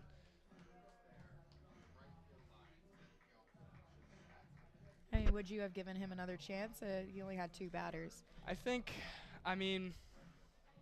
know I said I would have given Quedens another chance early in the game, but seeing how that worked out, taking him out early, I mean, it's late. It's somewhat late in the game, top of the 7th, and it's a close ball game. I don't disagree with taking him out. I mean, first 2 batters got on.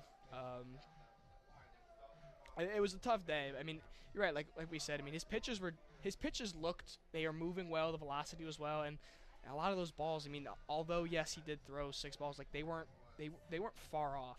Besides the one that hit Cote, yeah, all those pitches were really close, just barely missing. And that sometimes is the drawback of, trying to paint on the edges of the zone. Like, if the ump's not calling them, you're trying to locate that right on the edge of the zone, but you keep barely missing. Yeah, I mean, some of those pitches, if I was a left-handed batter, I might actually try to get at, but he wasn't fooling anybody, and it seemed like he needed to move it over inches. Sometimes when you're just trying to bite around the edge of the zone, it fires back on you. So it might have just needed the strategy there. Might have just needed to concede and throw a little bit more over the plate. But I mean, I don't necessarily disagree with the approach. So now we have our international pitcher and freshman Tate Carey from Windsor, Ontario. Really fun fact is he pitched for Team Canada, so he's obviously a really good freshman to bring into this team. And yeah, he also comes from an athletic family. His brother. He's got a lot of athletes in the family.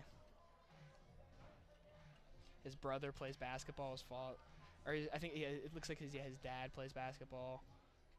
Brother played basketball, and his mom played tennis as well. But they seem to all stay up at the University of Windsor, so interesting that he came down to the States. Yeah. Yeah, he's definitely a freshman that the coach is excited with.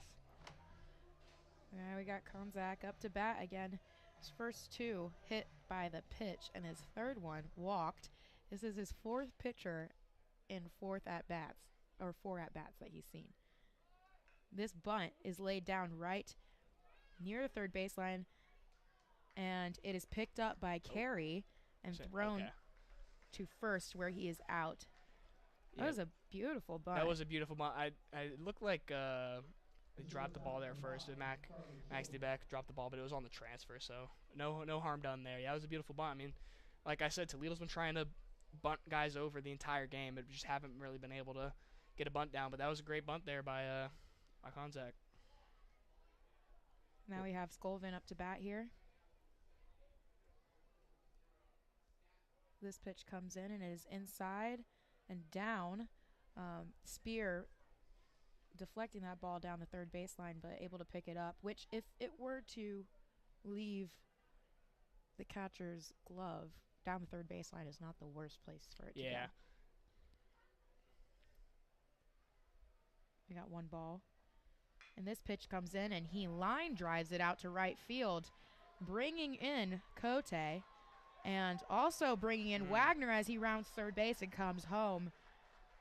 Turner out there, taken aback by that ball, but able to bring it in to keep Scolvin at first, but not enough to stop Wagner from scoring in. Yeah, that was a good piece of hitting right there. I mean, he stayed inside on the ball. That was one of the one righties in the order, and he was able to stay inside on the outside fastball and hammer that to right center field. I mean, great placement of that ball there. Oh yeah, I mean he lined that out there to right center field. That's a tough play for Colby Turner to make out there. I mean, it was hitting the gap, and he had to cover a little bit of ground. It got there quickly, so he had to cover a decent amount of ground quickly and had to like kind of slide to stop it from going in the gap. Carey tries to pick Scolvin off, but unable to make it happen. And this pitch to Sudbrook is fouled down the third baseline. No balls, 1 strike, 1 out. Scolvin on first with that, single RBI there. And he tries to pick him off again, but unable to make it happen. Single 2-run RBI.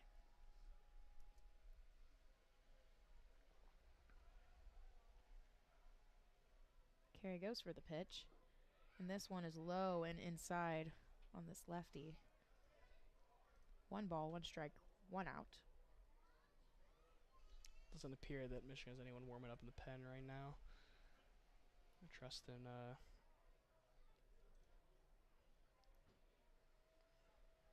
This pitch comes in, and it is grounded to Mitch Voigt at second. He makes the double play there to Inge. That's big. At second and got Scolvin down. And then Inge throws it to DeBeck at first, able to get Sudbrook. Yeah, that's a big stop the bleed in there. They scored to regain the lead there. It's nice to get out of that jam. Huge play by Mitch Voigt there, and a good decision making to go for the second base, and good for Inge to be there too. A very smooth double play there. I mean, Mitch Voigt looked really smooth fielding that. Turned his hips, fired it straight to Inge there, who was in perfect position.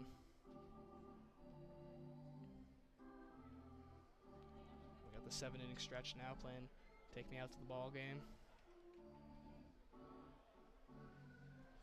So we have Brady Sass on the mound again for Toledo. Cole Caruso up to bat, third base for Michigan, where he's had a double and a 1-run RBI for his second at-bat. No, his first at-bat. Yep. And then he grounded out to Scolvin, the shortstop, for his second at-bat. Yeah, this is definitely an inning we want to answer back here.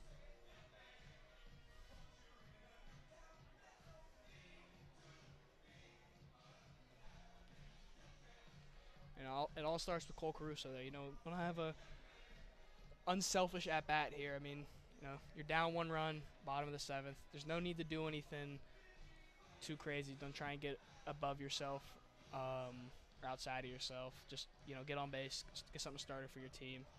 Well, we also know that Cole Caruso is a clutch hitter for Michigan. Yep. He homered as a part of a 2-hit day Yep. against number 5 Arkansas on February 23rd.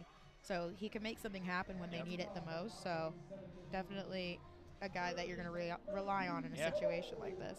I mean, he's hitting right now. He's in 291, 528 slugging. Yeah, definitely one of the more impactful players to come back. And like I mentioned earlier, he had a walk-off RBI single against Toledo last season. So first pitch comes in, and Cole swings and misses at that one. Swung over his shoes a little bit on that. He really saw it. Yeah. But that one didn't really look like his pitch. 0-1. This pitch comes in, and that one's far outside. 1-1. Yeah, but he's also a confident enough player where, even if he, swings on the first pitch, he still knows that he'll be able to compete back into a good count for himself, even if he falls down 0-1 on the first pitch. This pitch comes in, and he pops it right to left center, and it looks like Lido out there in center is able to make that easy catch. 1 out. Yeah, again, just got a tad bit under that. I mean, it was a pretty towering fly ball, but he hit it pretty deep out there in the left center. I mean, if he got a little bit more on top of that, that might have had a chance of going out there. Or if if he hit it down left field. But I mean, he took that pitch where it was pitched, went to left center, almost dead center. So just got a tad bit under. He was on time, but We have a new batter in, Jeter Ibarra, grad student from San Jose, California, and transferred from University of Washington and Oakland College. He played 2 years both there, so I believe he's probably going to go in for Max DeBeck because he's a first baseman. Yep. He's also been a very consistent hitter this season. This pitch comes in and it's good, but he didn't swing at it, so it's 1 strike. Yeah, he's been very consistent. Had a great stat line against Villanova with 1 triple, 4 hits, 3 runs, 3 RBIs against Villanova. 276 batting average, as this one is a ball low and inside, bounces out of Cote's glove. It's no coincidence either that such a good hitter, and his dad also played baseball at South Alabama from 1992 to 1993.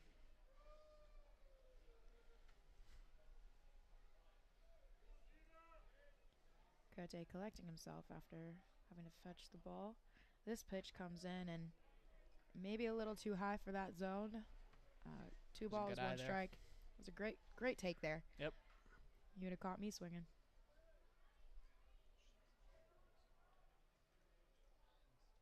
This pitch comes in, and it is deflected back and left into the parking lot. Luckily, no cars over on that side. There are cars on that side. Oh, there are? I did not know that. That's where the football stadium is. We got 2 and 2 on the board here with 1 out. Nobody on. Ibarra's first at bat. Pitch comes in and he slings it to left field, where Mariano was unable to get his glove on it, giving him a double. It's a great piece of hitting right there. On his first at bat, Ibarra stands on second base. Yeah, that's a great piece of hitting right there. I mean, he had the fastball on the outside half of the plate. He hit it where it was, hit it pretty squarely down the left field line as a left-handed hitter, and that's a tough play for Trey Mariano to make out there and left, because having that come off a left-handed hitter's bat, that's gonna be tailing away from you, tailing towards the line, so it had to cover even more ground. Tracy Smith, the head coach for the Wolverines, switching things up here and putting Benny Casillas in for Tyler Inge. It's a good move. I mean, Benny Casillas has been easily Michigan's best hitter over the past 10 games. Transferred from Loyola Marymount, played there for 3 years, and then El Camino College for 1.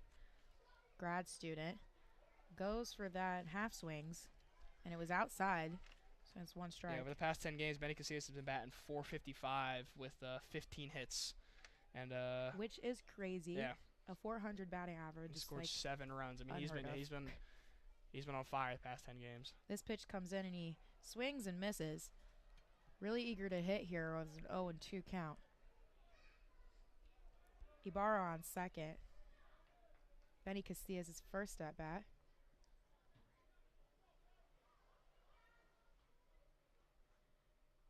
Sass checks second. Ooh. Makes a perfect that's a throw good pitch. There.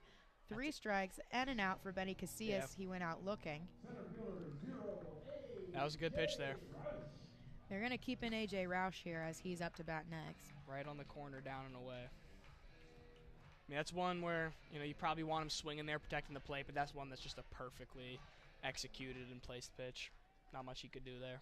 A.J. Roush with the first home run of the game. A walk and then a ground out to shortstop. This pitch comes in and it's a ball. A.J. Roush is an interesting guy. I mean, he was a guy that kind of fell into Michigan's lap.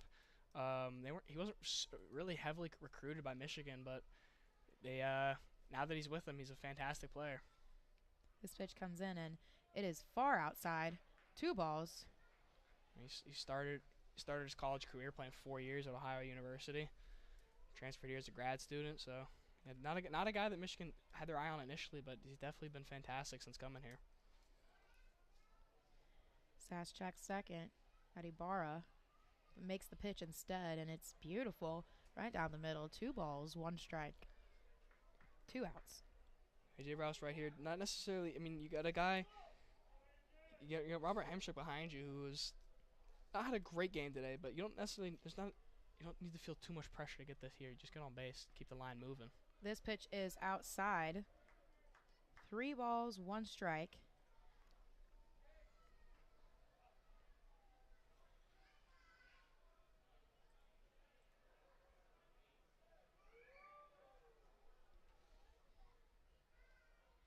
And he grounds this one. Shortstop bumbles the ball, and he's able to make it to first. That was Scolvin, who he grounded out to as his last at-bat. Hit it really hard for him to bumble it, and Ibarra made it to third. We got a first and third situation.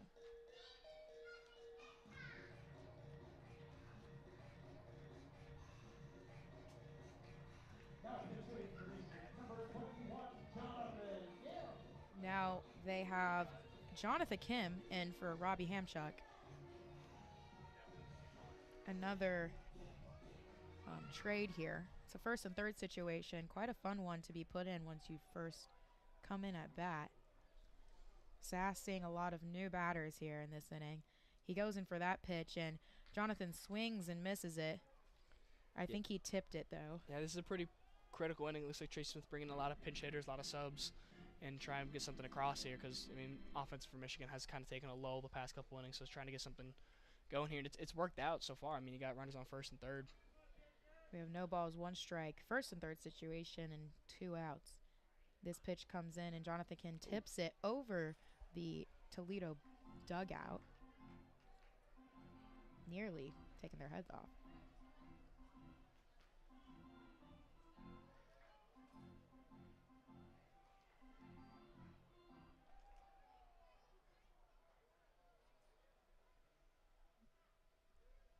A big jump there for Ibarra on third. This ball is fouled down the left field. Yeah, Ibarra looking really eager to steal home there. Yeah, that was a good hit right there. I mean, just sliced foul. I mean, he's a lefty hitter hitting the left field, so it tailed a little bit more over the line, but Sass going in for this pitch, and it is down and out. Great block by Cote there. There he is again, Cote making big blocks with a runner on third there.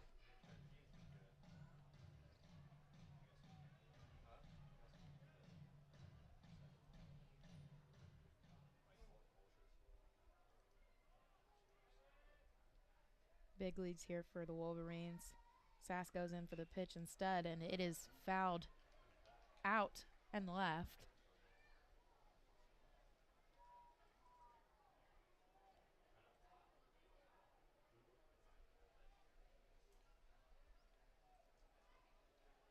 Got AJ Roush on first and Ibarra on third. And this is Kim's first at bat. He grounds it. Way to come up big. Down center field. Bringing in Ibarra as Roush rounds second and makes it to third. Again, another first and third situation. Great play for Jonathan Kim there, grounding it in between the pitcher and second base, making it all the way to the outfield. It's a great at-bat there. I mean, he found his pitch on the inside half of the zone, drove it right up the middle, hard. I mean, Tracy Smith's subs have been pulling through. All of his substitutions and pinch hitters, they've come through and done their job. Yeah, definitely. I mean, it's a situation where you want Michigan to step up because you're really going to need to pull it through, and the game's almost over here. And there's an attempted pickoff. We have Skeeter Rossi on the mound now instead of Sass. I guess I missed that. My bad. We have Mitch Voigt up to bat now. Roush on third and Kim on first. Mitch slings it to center field. Lido going back, and it is over. Mitch Voigt with a 3-run home run. I mean, that's Mitch Voigt for you. I mean, he comes up big anytime you need him. I'd probably say he's the biggest returning player for Michigan, and that's why. I mean, it's the impact that he has coming to the plate. Always in the big moments, he performs. All Big Ten for utility. Just getting a little celebration from Cole Caruso there at the dugout. I mean, that's what Michigan needed. Yep. A 3-run home run there to put them ahead now, as it is 3-5. Michigan pulling through after letting up 2 runs in that. I mean, that's exactly inning. what you want to see, how you want to answer back. And that was just a towering home run too, dead center. I mean, it's 395 to center, so he probably hit that, 405, 410 probably. I mean, that was just a pretty swing by Mitch Voigt. We have Max DeBeck back in for the Wolverines, and he grounds it down the third baseline.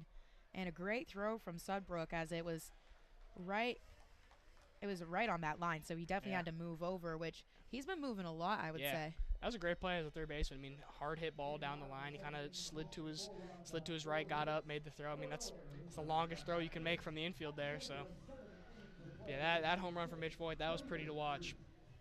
As we're moving into the top of the 8th, we had a 3-run home run from Mitch Voigt and a double from Ibarra that brought in that first run in that inning.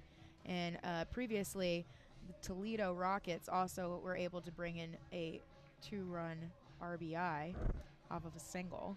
So a lot more action in the 7th inning. It's heating up now. I mean, Mitch Voigt's hitting 368 now. I mean, he's having a really great season. Definitely a clutch hitter right there. So we have Carey back on the mound for the Wolverines. Doesn't look like they're planning on putting anybody else in on the mound. We have Spear behind the plate.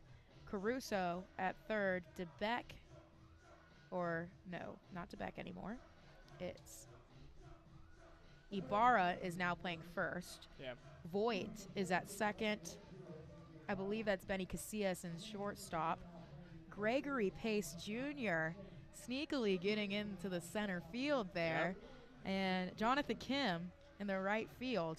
Yeah, and A.J. Roush now moves over to left field. So definitely switching things up here defensively for the Wolverines. Yep.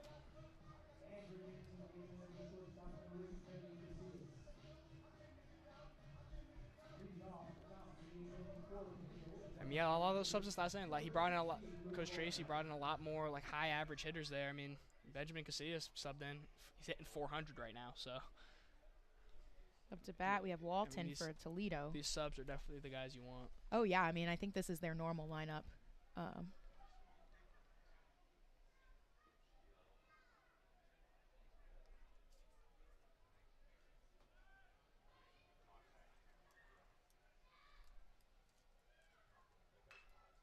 This one is grounded to second where Mitch Voigt's at, and he throws it to Ibarra and gets Walton out at first.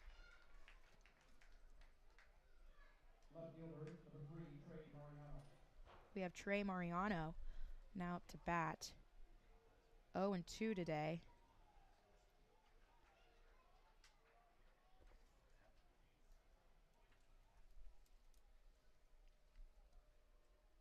This one is a swing and a miss. Yeah, Mitch Voigt was playing deep again on that put out. A couple steps into right field there. Put him in perfect position to field that ground ball. This one, another swing and a miss. Really eager to hit here, Mariano, but needs to keep his eye on the ball for that to happen. 0-2, 1 out.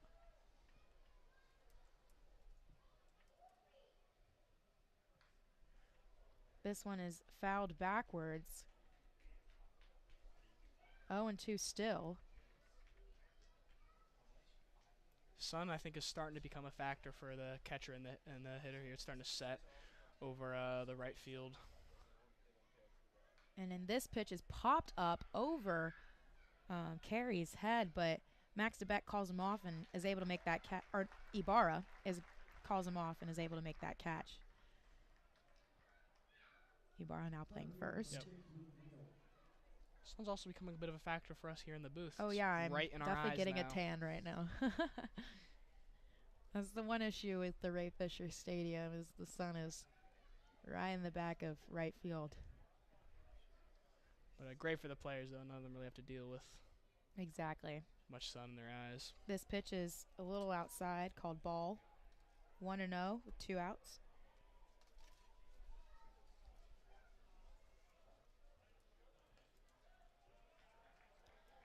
This one was called strike. Good pitch for Carey there.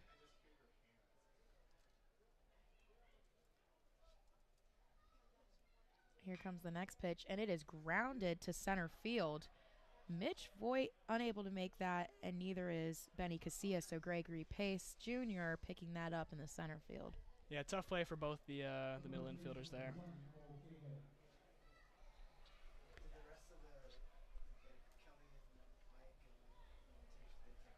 I mean, hardly hit right up the middle. It's a tough play for both of them to make.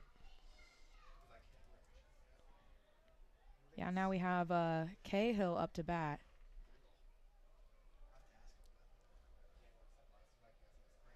And Lido on first base there with that great center field grounder. This one was a ball. 1 ball, no strikes.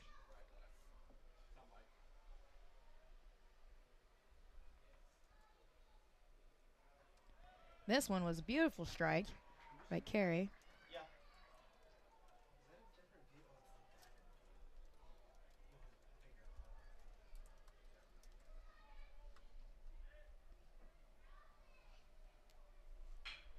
And that one is grounded in between short and third. Benny Casillas tipping off of his body and going to the left field, which caused Lido to round second and make it to third. That's a huge heads-up play there by Lido. I mean, he saw that it bounced off Casillas' glove into shallow left field behind third base, and he recognized that there wasn't really going to be anyone covering third base there when he was running, so he didn't really stop at second base. He took off. He rounded it and took off. That's great IQ there by great heads-up play there by Lido. So now we have a first to third situation. Cahill on first, Lido on third. I mean, he's definitely a fast player, so as soon as he saw that ball bounce off the glove, he was immediately thinking 3, it looked like, rounded the base well. And that's something you want, especially in a late ball game in the top of the 8th. I mean, they're down 2 runs. You want to get runners into positions where they can score. Yeah, I definitely agree. Now we're meeting at the mound. We have Carey there with the entire infield and a switch in the lineup for Toledo. They're putting in White. Yep.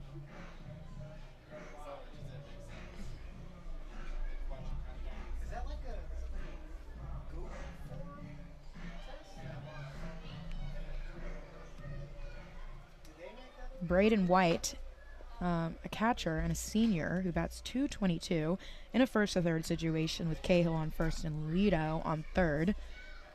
Carey on the mound still. Goes in for the pitch, and it's up and inside. He's been a very good player for the team. This is going to his 4th year. He started in 53 games last season, and he had a 16-game hit streak. So he's definitely a guy you want at the plate. Goes in for that next pitch, and it is popped up into the center field. Gregory Pace backstepping for that one, but an easy catch for him as he throws it in, and we move on to the bottom of the 8th inning. Love to get that out of that jam there. So as we're moving on to the bottom of the 8th, we have 6 for Michigan, not 5. And 3 for Toledo.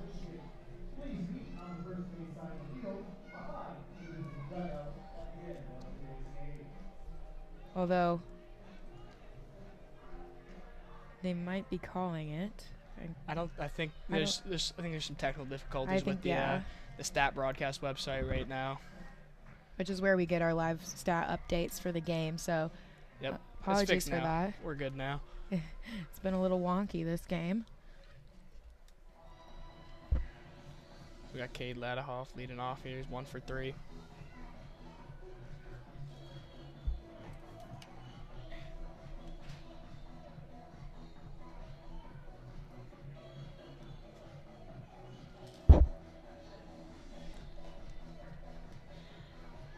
right, we have Skierotis on the mound for Toledo. And Ladehoff up to bat, I believe, for Michigan.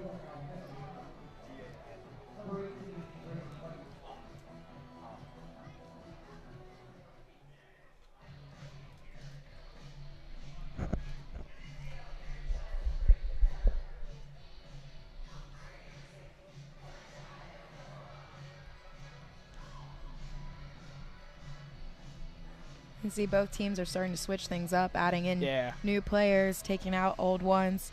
I believe the defense is still the same, except they put White behind.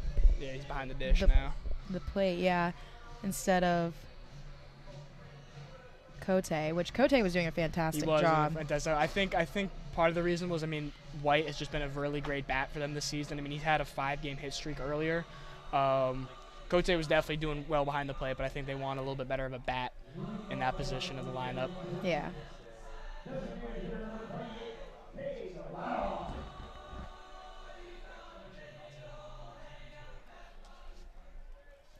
All right, up to bat we have Ladehoff, and that pitch was inside. 1 ball, no strikes. No outs in the top of this inning, or the bottom of this inning, I believe. This one's way outside, far into the left-handed batter's box. Yeah, I lost that one. It looked like a little bit. Ladehoff DHing for Michigan right now. 2 home runs on the season, so he's been known to put one out.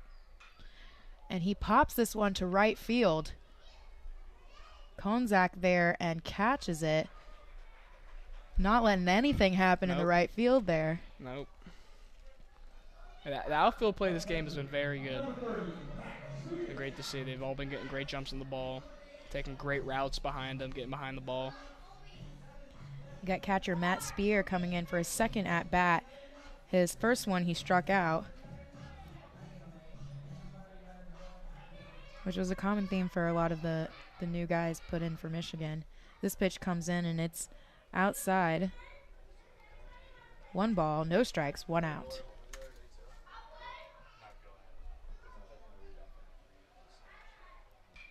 This one is slung outside of the stadium in the left field. Yeah, he's definitely a player that's been known for his clutch moments, so we'll see if he can, get on base late in the game here. The hero against Virginia.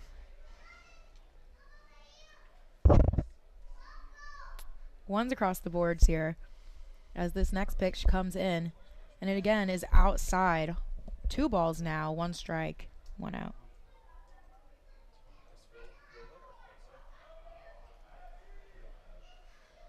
This ball comes in again outside. Really trying to stay away from the batter here, but really needs to bring it in if he wants to get a strike. I mean, Matt Spear should be patient here. I mean, you're up in the count 3-1. Don't chase anything. This one even further outside, walking Matt Spear. Seems like he's having a little bit of difficulty locating that fastball. Velocity's up. He's been sitting like 90, 91 there on the fastball. Just can't seem to get it over the plate. We now have Cole Caruso up to bat here, the third baseman. Again, a clutch hitter in previous games, so interested to see what he does here. It's not like they super need his fantastic hitting here, but this first pitch was a perfect strike. Yeah, insurance would always be nice. So, I mean, he's got already has a double this game, so a double and an RBI. So let's see what he can do here with a runner on. This next pitch comes in, and it is grounded to shortstop. Or no, second base. He was moved over. Yep. They had moved over Wagner on the other side of second, right? Or did he make it over there? Yeah, they shifted Wagner over there, and Caruso got a good hit there. I mean, he hit a low line drive, but right to Wagner there. He was shifted there correctly. That's just unlucky if you're the. I mean, that was good coaching for Toledo. Yeah, they had the scouting report, but I mean, he that was a solid hit. I mean, low line drive. If the shift wasn't on there, that's a line drive up the middle. We have Ibarra here, who had a double at his last at bat. And a strike right now. 2 outs on the board. Matt Spear with a walk, so he's at first. Benny Casillas next. This one was down the middle. 0-2 count with 2 outs on the board.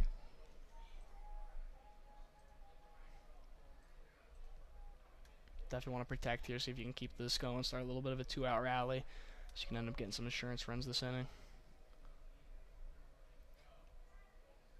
This pitch comes in and it is far outside. Really liking pitching in that right-handed batter's box there. Yeah, he's definitely living on the outside half of the zone, which especially with a lefty up and a runner on, that's great because you don't want him to hit it behind the runner and advance him even farther. Ooh. This one is a check swing there. Check swing and tagged out there. Fastball there. He went to the same spot he'd be going the whole at bat, and check swing got him. Yeah, pitching that inning for Toledo was Decisive, so I guess they put him in between the inning switch, but not the best inning for him, I would say. Yeah, I mean, didn't end up really impacting any damage, so you can't really be too mad at it, but definitely let up some. Not helping. Yeah. Michigan now taking the field in the defensive end here. And up to bat next for Toledo, I believe we're going to have Wagner. And we got Tate Carey's trying to close out the game here for Michigan. See if they can get the win here in the top of the 9th. At top of the 9th here. Last time, Michigan will probably be on defense. So they're looking to get 3 up, 3 down. Yep. And, there's not a pressure to do too much. I mean, you have 2 runs. There's some insurance there, so there's no need to panic if run into get a runner on, get 2 runners on. I mean, you obviously you don't want to leave the door open, but you have some insurance, so don't try and do too much. Just get the outs.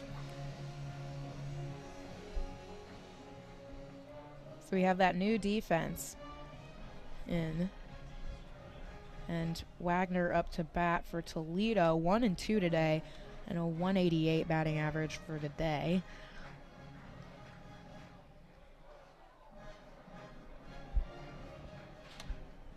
Carey on the mound for Michigan, playing a good game, I would say. Yeah, he's been solid. I mean, Michigan's pitching staff has been pretty solid today. Yeah, he's only given up. I mean, he's given up 3 hits in the 2 innings pitched, but no runs. I mean, can't complain with that. Benny Casillas playing pretty far back as well. This first pitch is grounded to Mitch Voigt, who misses it because it was bouncing pretty high. Made it all the way to Greg Pace in center, who ran up for it.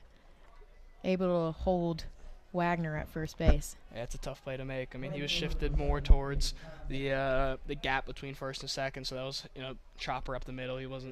That's a tough way to range over there and grab that. And even if he had fielded it, he would have been sliding. It's hard to get up there and throw it. That was definitely hard. Yeah. Carey goes in for this pitch, and it is fouled. Long ways out there. Back and left. Out at the stadium. We got Wagner on first. Making a decent lead. Carey doesn't seem too worried about it as he pitches this next pitch. It's outside. 1-1. No outs this inning. Yeah, I mean, just focus on the batter here. That runner on first doesn't matter. I mean, if that runner scores, you're still winning. So just focus on the batter. Try and execute your pitches, get an out here. Carey checks first.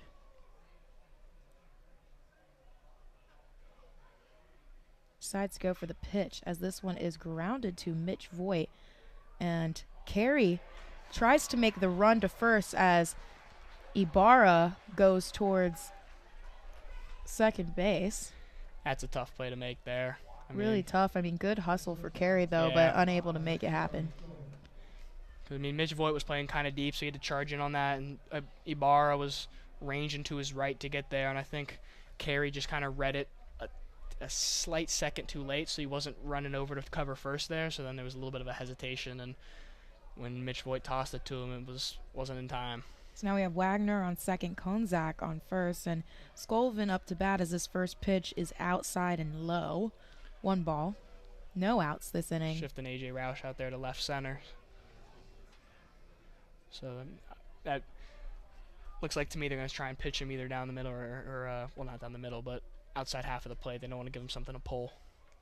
This pitch, again, outside and low. Looks like Skolvin is hugging the plate a little bit, and so maybe they're trying to get him to chase for something outside.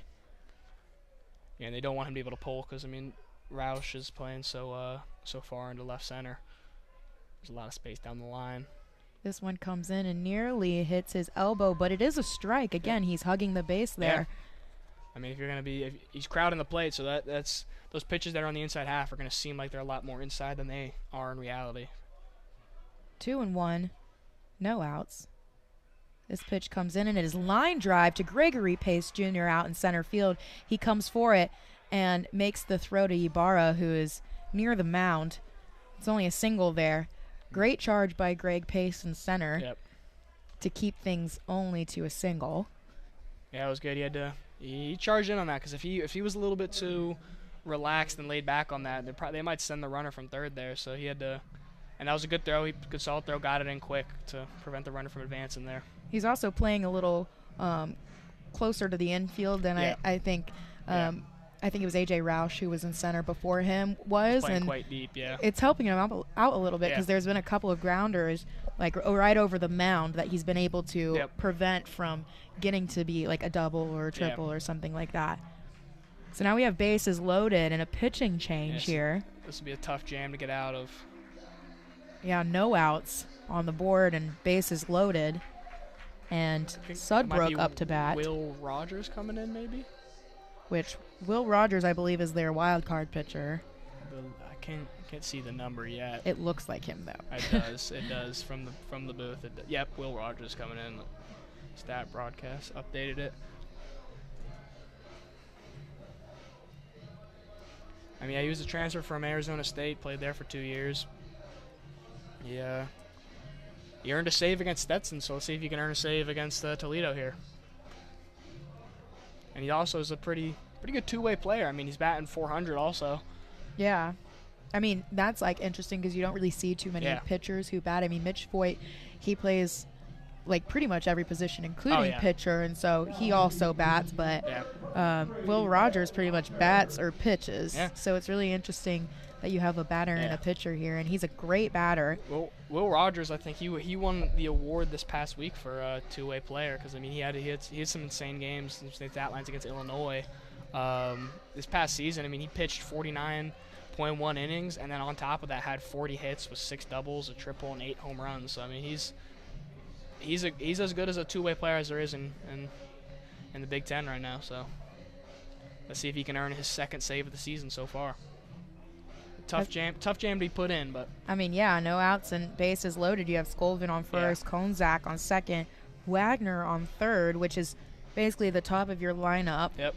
And you have your third hitter coming in right now, which your third, fourth, fifth hitter are some of your best hitters on the team. Luckily for him, Sudbrook has had a bit of a quiet day. I mean, he's gone Sudbrook and Walton, both the 3 and 4, both gone 0 for 4. So. But that doesn't mean... That means they're due. That means they're due, exactly. It means, they could... It's any given pitch, so... But switching a pitcher in the middle of an inning is risky for both sides. Yeah. You got the batter who's now facing someone they haven't seen. And the pitcher who hasn't really thrown against a batter yet. Yeah, so we'll see how the transfer from Arizona State fares in this big jam here. I mean, his walk to strikeout ratio so far this season is pretty good. He has 7 strikeouts to 2 walks. So he goes in for his first pitch, and it is slow, but it is a strike. Yeah, that was a pretty slow sweeping curveball right there. But throw off the timing of the hitter. I mean, that's the name of the game when you're pitching. Just throwing off their timing. As it's 0-1 now, he comes in with his next pitch, which is fouled out near the Michigan bullpen. I mean, that curveball he threw on the first pitch, that perfectly set up that fastball. I mean, the first curveball was 67 miles an hour down and in, and then that fastball elevated a little bit more on the outside half of the plate at 91 miles an hour. So he's going in for his next pitch, and it was low, but you had a swing, a golf swing from Sudbrook there, and he was called out. That was a great 3-pitch sequence. I mean, I talked about the curveball and the fastball, and then leading off after the fastball, I mean, he threw the changeup, skipped it right in front of the plate, broke down into the zone. So that was a great 3-pitch sequence there. Now we have Walton up to bat. Same situation here. Bases loaded, 1 out. Will Rogers goes in with a beautiful pitch down the middle, strike. Yeah, he put some effort in that one. His hat flew off 90 miles an hour. So now Walton looking at that one, but could have gone his bat on that.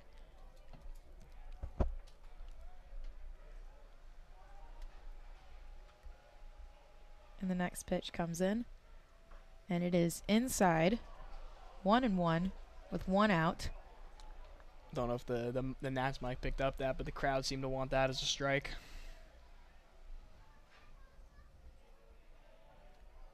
Just a little outside on that one. As he pitches his next pitch, and it's inside and low. So we got 2 balls, 1 strike, 1 out. Good block there behind the plate by Spear. Saves a run.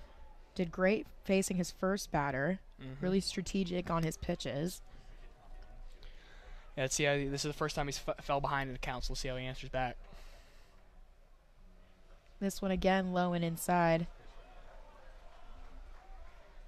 The Wolverines coach Smith looks like he's signaling for the team to shift left. Yeah, they're not quite at infield in depth yet. I mean, you're up 2 runs, so there's no need to bring the infield in.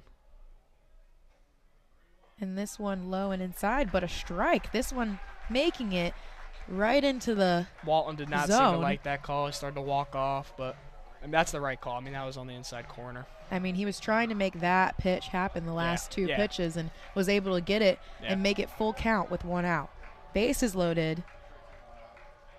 This one is popped up into left field where A.J. Roush, who's been playing fantastic, just catches it easily. But there's a tag as Wagner tags up on third and runs home. I mean, for Will Rogers, I mean, that's a win right there. That scored a run, but you were up 2 runs, so at that point when you're up 2 runs in the top of the 9th, you will 100% trade an out for a run. I mean, not his fault at all. The bases were loaded, 0 outs when he came in. I mean, made 2 outs happen right away. Yeah, he's doing a great job getting out of the jam. And you will always trade an out for a run in that situation. So there's not much hurt there. I mean, now he's 1 out away from closing out this game. So now we have Skolvin on first, Konzak on second, and Mariano up to bat, who's been 0 for 3 today. Will Rogers pitches, and this one is grounded to Benny Casillas at short as he just tosses it easily to Mitch Voigt, who's standing right there for him on second base. And that's it, folks. The game is over. We have a 4-6 win for Michigan. Toledo unable to make it happen, but they definitely gave them a run for their money in that, I believe it was the 7th inning when things started to shake up, and then Mitch Voigt came in and had a 3-run home run. Exactly what Michigan needed. And then, they started the battle. They started to battle a little bit there in the 9th. They got a bunch of runners on, and Walton had a sac fly. I mean, they showed life there in the 9th inning. They would not give up. Yeah, I mean, Toledo's in the MAC conference. Tracy Smith, the head coach for Michigan, has coached a team in the MAC conference, so he's definitely knows what the conference looks like and knows how to approach it. And Michigan responded really well to Toledo's fire. I mean, it was getting a little boring there. We saw 4 straight innings where there was no runs, and all of a sudden something happened, and Toledo spit fire, and they spit fire back and made something happen in the end there. I mean, to your point, I think that was the game changer in this game. It was Michigan's ability to answer back and punch back. I mean, Toledo scores 1 run in the first inning, and then in the bottom of the first inning, Michigan scores a run, then scores a run in the bottom of the second. Every time Toledo scored a run, Michigan was able to answer back. So that was great. Yeah, I mean, great great plays, good coaching, I would say, for Yeah. Michigan there, like when to take their pitchers out, Yeah. when to put new ones in, and also like when to change up the defense on Yep. Toledo, which right when Toledo got those 2 runs to put them above Michigan, Yeah. that's when he changed it up on He them, and brought they in a were lot of unable to subs, like yeah. really adapt to that, I would say. Yeah. So Yeah, I was gonna say that 7th inning where they faced some adversity and Tracy Smith went into the lineup card and subbed in a bunch of players, punched in a bunch of players, and it all worked out. yeah. Any final thoughts, Evan, as we close out today? No, I'm happy that baseball's back in Ann Arbor for the season. I'm so excited. Baseball, softball season is my favorite season. So really excited and really like grateful that I got to broadcast the season opener for baseball here. Me too. It's been a pleasure, Evan, and thank you guys for watching. Make sure to look at our other streams that we have coming up. I mean, we got some more baseball, more softball, and then our basketball teams are playing as well still. So keep a lookout for those games, and we have some great broadcasters coming up as well. All right, bye guys.